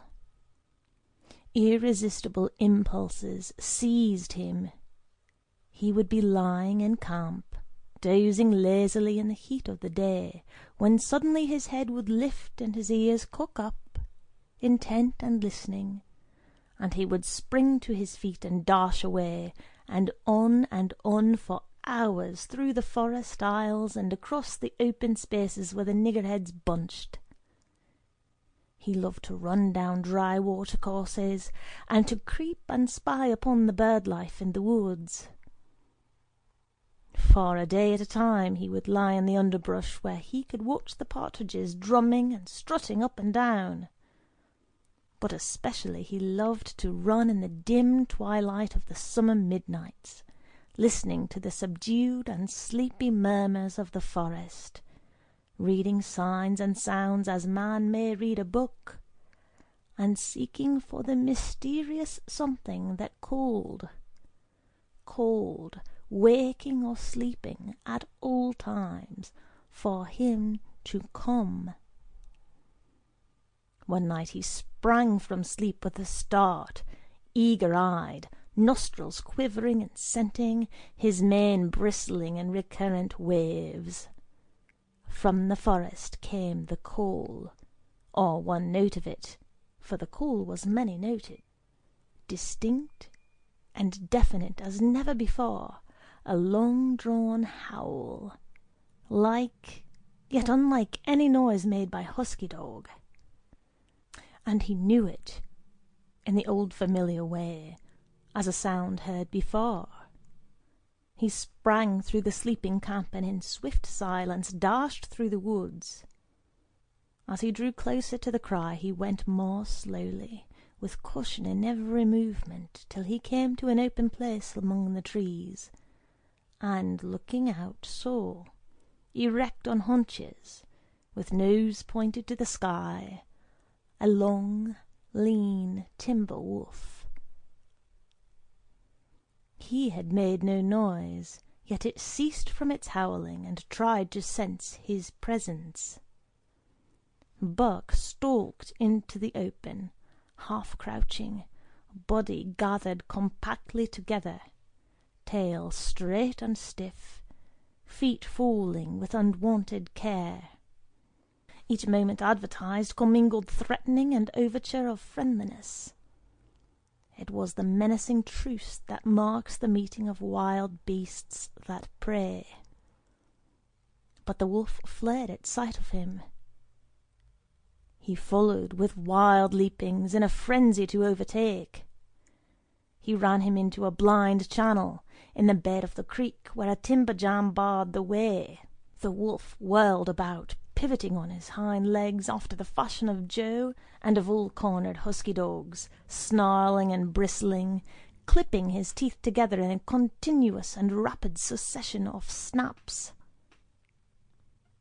Buck did not attack, but circled about him and hedged him in with friendly advances.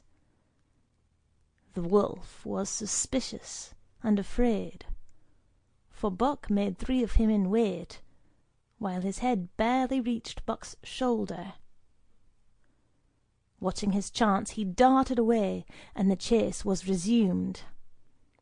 Time and again he was cornered, and the thing repeated, though he was in poor condition, or Buck could not so easily have overtaken him. He would run till Buck's head was even with his flank, when he would whirl around at bay, only to dash away again at the first opportunity. But in the end, Buck's pertinacity was rewarded, for the wolf, finding that no harm was intended, finally sniffed noses with him. Then they became friendly, and played about in the nervous, half-coy way with which fierce beasts belie their fierceness. After some time of this, the wolf started off at an easy lope in a manner that plainly showed he was going somewhere. He made it clear to Buck that he was to come, and they ran side by side through the sombre twilight, straight up the creek bed, into the gorge from which it issued, and across the bleak divide where it took its rise.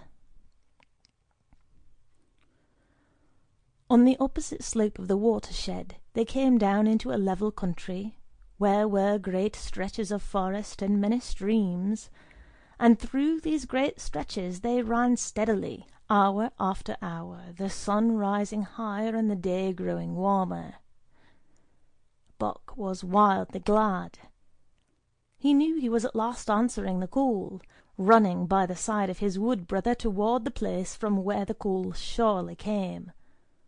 Old memories were coming upon him fast, and he was stirring to them as of old he stirred to the realities of which they were the shadows. He had done this thing before, somewhere in that other and dimly remembered world, and he was doing it again, now, running free in the open, the unpacked earth underfoot, the wide sky overhead. They stopped by a running stream to drink, and stopping, Buck remembered John Thornton. He sat down. The wolf started on toward the place from where the call surely came, then returned to him, sniffing noses and making actions as though to encourage him. But Buck turned about and started slowly on the back track. For the better part of an hour the wild brother ran by his side, whining softly. Then he sat down, pointed his nose upward, and howled. It was a mournful howl, and as Buck held steadily on his way he heard it grow fainter and fainter until it was lost in the distance. John Thornton was eating dinner when Buck dashed into camp and sprang upon him in a frenzy of affection, overturning him, scrambling upon him, licking his face, biting his hand, playing the general tomfool, as John Thornton characterized it, the while he shook Buck back and forth and cursed him lovingly. For 2 days and nights Buck never left camp, never let Thornton out of his sight. He followed him about, at his work, watched him while he ate, saw him into his blankets at night and out of them in the morning. But after 2 days the call in the forest began to sound more imperiously than ever. Buck's restlessness came back on him, and he was haunted by recollections of the wild brother, and of the smiling land beyond the divide, and the run side by side through the wide forest stretches. Once again he took to wandering in the woods, but the wild brother came no more, and though he listened through long vigils, the mournful howl was never raised. He began to sleep out at night, staying away from camp for days at a time, and once he crossed the divide at the head of the creek and went down into the land of timber and streams. There he wandered for a week, seeking vainly for fresh signs of the wild brother, killing his meat as he travelled, and travelling with the long easy lope that seems never to tire. He fished for salmon in a broad stream that emptied somewhere into the sea, and by this stream he killed a large black bear, blinded by the mosquitoes while likewise fishing, and raging through the forest, helpless and terrible. Even so, it was a hard fight, and it aroused the last latent remnants of Buck's ferocity. And 2 days later, when he returned to his kill and found a dozen wolverines quarrelling over the spoil, he scattered them like chaff, and those that fled left 2 behind who would quarrel no more. The blood-longing became stronger than ever before. He was a killer, a thing that preyed, living on the things that lived, unaided, alone by virtue of his own strength and prowess, surviving triumphantly in a hostile environment where only the strong survived. Because of all this, he became possessed of a great pride in himself which communicated itself like a contagion to his physical being. It advertised itself in all his movements, was apparent in the play of every muscle, spoke plainly as speech in the way he carried himself, and made his glorious furry coat, if anything, more glorious. But for the stray brown on his muzzle and above his eyes, and for the splash of white hair that ran midmost down his chest, he might well have been mistaken for a gigantic wolf, larger than the largest of the breed. From his St. Bernard father he had inherited size and weight, but it was his shepherd mother who had given shape to that size and weight. His muzzle was the long wolf muzzle, save that was larger than the muzzle of any wolf, and his head, somewhat broader, was the wolf head on a massive scale. His cunning was wolf cunning, and wild cunning. His intelligence, shepherd intelligence, and St. Bernard intelligence, and all this, plus an experience gained in the fiercest of schools, made him as formidable a creature as any that intelligence roamed the wild. A carnivorous animal living on a straight meat diet. He was in full flower at the high tide of his life, overspilling with vigour and virility. When Thornton passed a caressing hand along his back, a snapping and crackling followed the hand, each hair discharging its pent magnetism at the contact. Every part, brain and body, nerve tissue and fibre, was keyed to the most exquisite pitch, and between all the parts there was a perfect equilibrium or adjustment. To sights and sounds and events which required action, he responded with lightning-quick rapidity. Quickly as a husky dog could leap to defend from attack or to attack, he could leap twice as quickly. He saw the movement or heard sound and responded in less time than another dog required to compass the mere seeing or hearing. He perceived and determined and responded in the same instant. In point of fact, the three actions of perceiving, determining, and responding were sequential, but so infinitesimal were the intervals of time between them that they appeared simultaneous. His muscles were surcharged with vitality, and snapped into place sharply, like steel springs.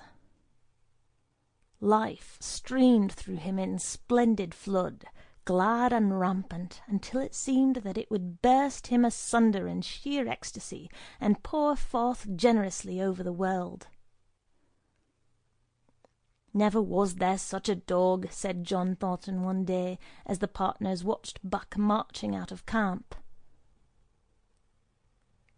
"When he was made, the mould was broke," said Pete. "By jingo, I think so myself," Hans affirmed. They saw him marching out of camp, but they did not see the instant and terrible transformation which took place as soon as he was within the secrecy of the forest. He no longer marched. At once he became a thing of the wild, stealing along softly, cat-footed, a passing shadow that appeared and disappeared among the shadows. He knew how to take advantage of every cover, to crawl on his belly like a snake, and like a snake to leap and strike. He could take a ptarmigan from its nest, kill a rabbit as it slept, and snap in mid-air as the little chipmunks fleeing a second too late for the trees. Fish in open pools were not too quick for him, nor were beaver, mending their dams, too wary. He killed to eat, not from wantonness, but he preferred to eat what he killed himself. So a lurking humour ran through his deeds, and it was his delight to steal upon the squirrels, and when he all but had them, to let them go, chattering in mortal fear, to the tree-tops. As the fall of the year came on, the moose appeared in greater abundance, moving slowly down to meet the winter in the lower and less rigorous valleys. Buck had already dragged down a stray part-grown calf, but he wished strongly for larger and more formidable quarry, and he came upon it one day on the divide at the head of a creek. A band of 20 moose had crossed over from the land of streams and timber, and chief among them was a great bull. He was in a savage temper, and, standing over 6 feet from the ground, was as formidable an antagonist as even Buck could desire. Back and forth the bull tossed his great palmated antlers, branching to 14 points and embracing 7 feet within the tips. His small eyes burned with a vicious and bitter light, while he roared with fury at sight of Buck. From the bull's side, just forward of the flank, protruded a feathered arrow end, which accounted for his savageness. Guided by that instinct which came from the old hunting days of the primordial world, Buck proceeded to cut the bull out from the herd. It was no slight task. He would bark and dance about in front of the bull, just out of reach of the great antlers and of the terrible splay hoofs which could have stamped his life out with a single blow. Unable to turn his back on the fanged danger and go on, the bull would be driven into paroxysms of rage. At such moments he charged Buck, who retreated craftily, luring him on by a simulated inability to escape. But when he was thus separated from his fellows, 2 or 3 of the younger bulls would charge back upon Buck and enable the wounded bull to rejoin the herd.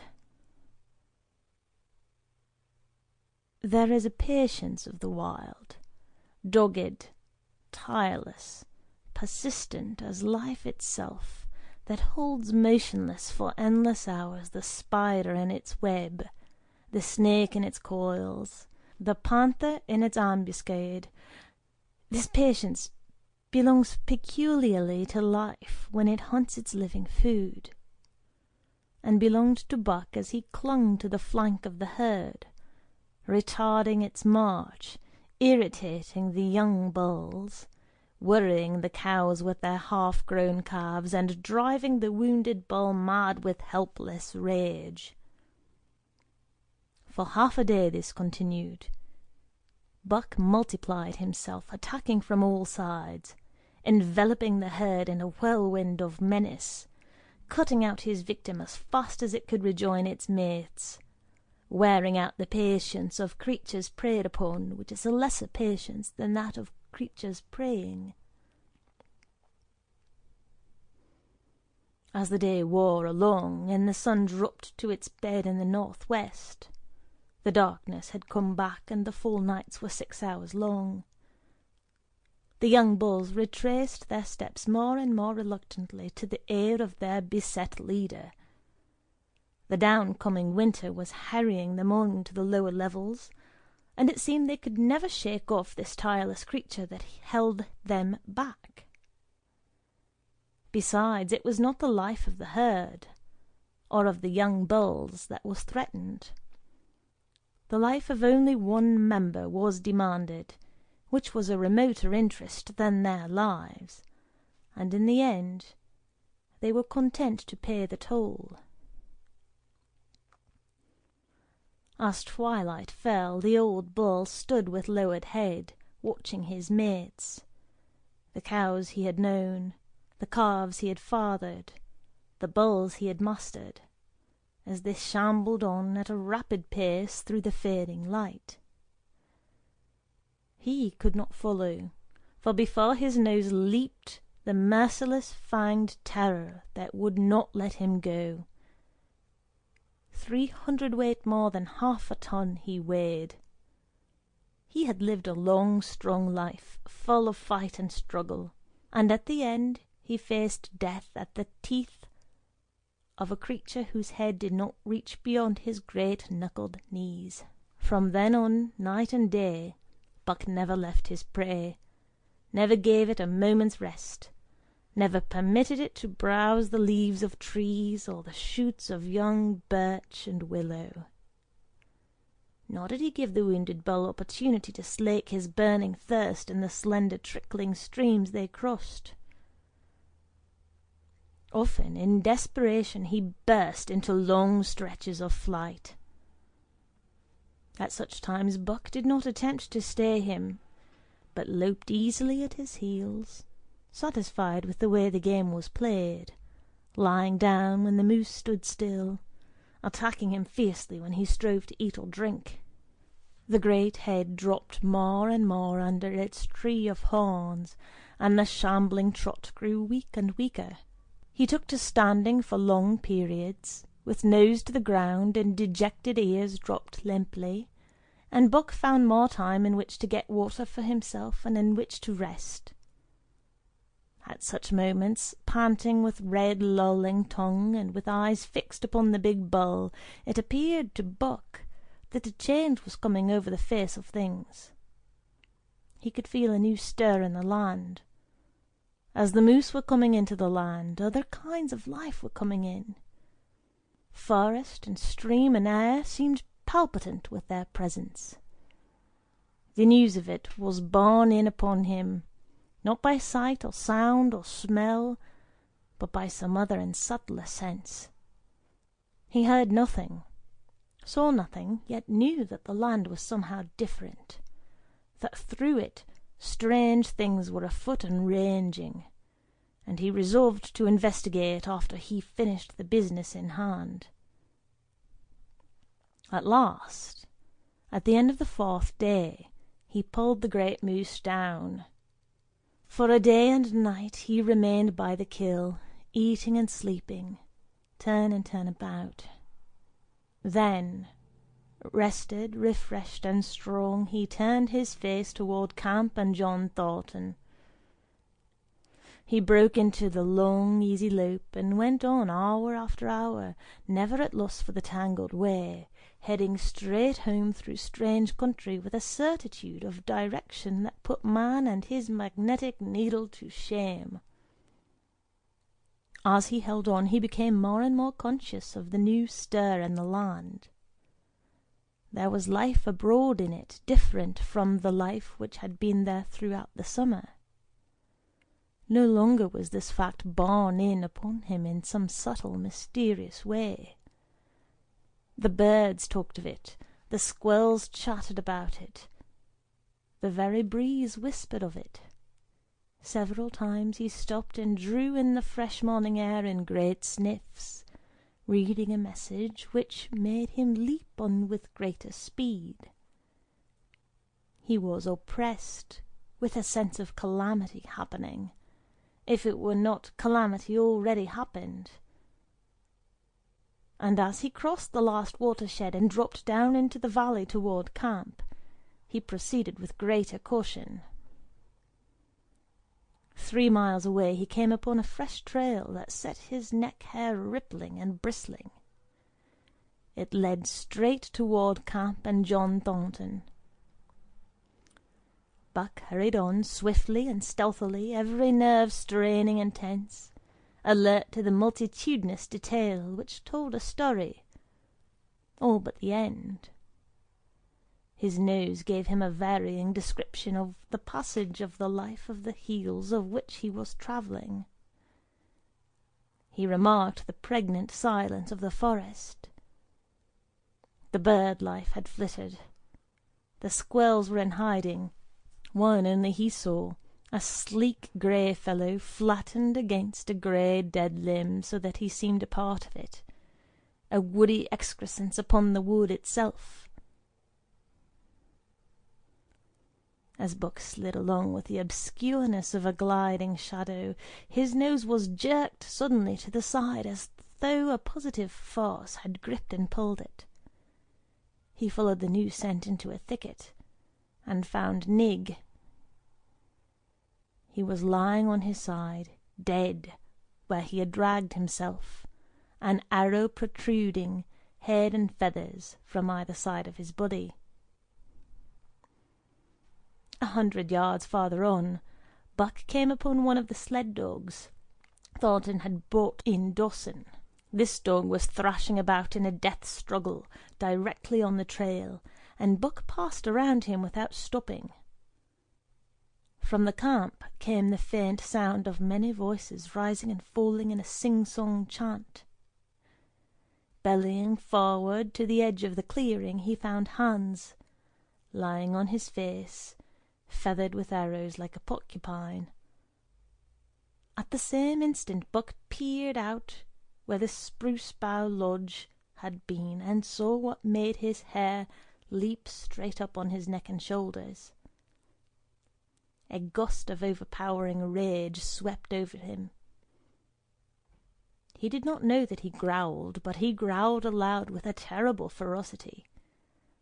For the last time in his life he allowed passion to usurp cunning and reason, and it was because of his great love for John Thornton that he lost his head. The Yeehats were dancing about the wreckage of the Spruce Bough Lodge when they heard a fearful roaring, and saw rushing upon them an animal the like of which they had never seen before. It was Buck, a live hurricane of fury, hurling himself upon them in a frenzy to destroy. He sprang at the foremost man, it was the chief of the Yeehats, ripping the throat wide open till the rent jugular spouted a fountain of blood. He did not pause to worry the victim, but ripped in passing, with the next bound tearing wide the throat of a second man. There was no withstanding him. He plunged about in their very midst, tearing, rending, destroying in constant and terrific motion which defied the arrows they discharged at him. In fact, so inconceivably rapid were his movements, and so closely were the Indians tangled together, that they shot one another with the arrows. And one young hunter, hurling a spear at Buck in mid-air, drove it through the chest of another hunter with such force that the point broke through the skin of the back, and stood out behind. Then a panic seized the Yeehats, and they fled in terror to the woods, proclaiming as they fled the advent of the evil spirit. And truly Buck was the Fiend incarnate, raging at their heels and dragging them down like deer as they raced through the streets. It was a fateful day for the Yeehats. They scattered far and wide over the country, and it was not till a week later that the last of the survivors gathered together in a lower valley and counted their losses. As for Buck, wearying of the pursuit, he returned to the desolated camp. He found Pete where he had been killed in his blankets in the first moment of surprise. Thornton's desperate struggle was fresh written on the earth, and Buck scented every detail of it down to the edge of a deep pool. By the edge, head and 4 feet in the water, lay Skeet, faithful to the last. The pool itself, muddy and discoloured from the sluice boxes, effectually hid what it contained.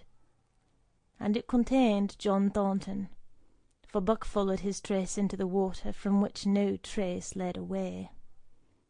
All day Buck brooded by the pool or roamed restlessly about the camp. Death, as a cessation of movement, as a passing out and away from the lives of the living, he knew. And he knew John Thornton was dead. It left a great void in him, something akin to hunger, but a void which ached, and which food could not fill. At times, when he paused to contemplate the carcasses of the Yeehats, he forgot the pain of it, and at such times he was aware of a great pride in himself, a pride greater than any he had yet experienced. He had killed man, the noblest game of all, and he had killed in the face of the law of club and fang. He sniffed the bodies curiously. They had died so easily. It was harder to kill a husky dog than them. They were no match at all, were it not for their arrows and spears and clubs. Thenceforward he would be unafraid of them, except when they bore in their hands their arrows, spears, and clubs. Night came on, and a full moon rose high over the trees into the sky, lighting the land till it lay bathed in ghostly light. And with the coming of the night, brooding and mourning by the pool, Buck became alive to a stirring of the new life in the forest, other than that which the Yeehats had made. he stood up, listening and scenting. From far away drifted a faint, sharp yelp, followed by a chorus of similar sharp yelps. After the moments passed, the yelps grew closer and louder. Again Buck knew them as things heard in that other world which persisted in his memory. He walked to the centre of the open space and listened. It was the call, the many-noted call, sounding more luringly and compellingly than ever before. And as never before, he was ready to obey. John Thornton was dead. The last tie was broken. Man, and the claims of man, no longer bound him. Hunting their living meat, as the Yeehats were hunting it, on the flanks of the migrating moose, the wolf-pack had at last crossed over from the land of streams and timber and invaded Buck's Valley. Into the clearing where the moonlight streamed they poured in a silvery flood. And in the centre of the clearing stood Buck, motionless as a statue, waiting their coming. They were awed, so still and large he stood, and a moment's pause fell, till the boldest one leaped straight for him. Like a flash Buck struck, breaking the neck. Then he stood without movement as before, the stricken wolf rolling in agony behind him.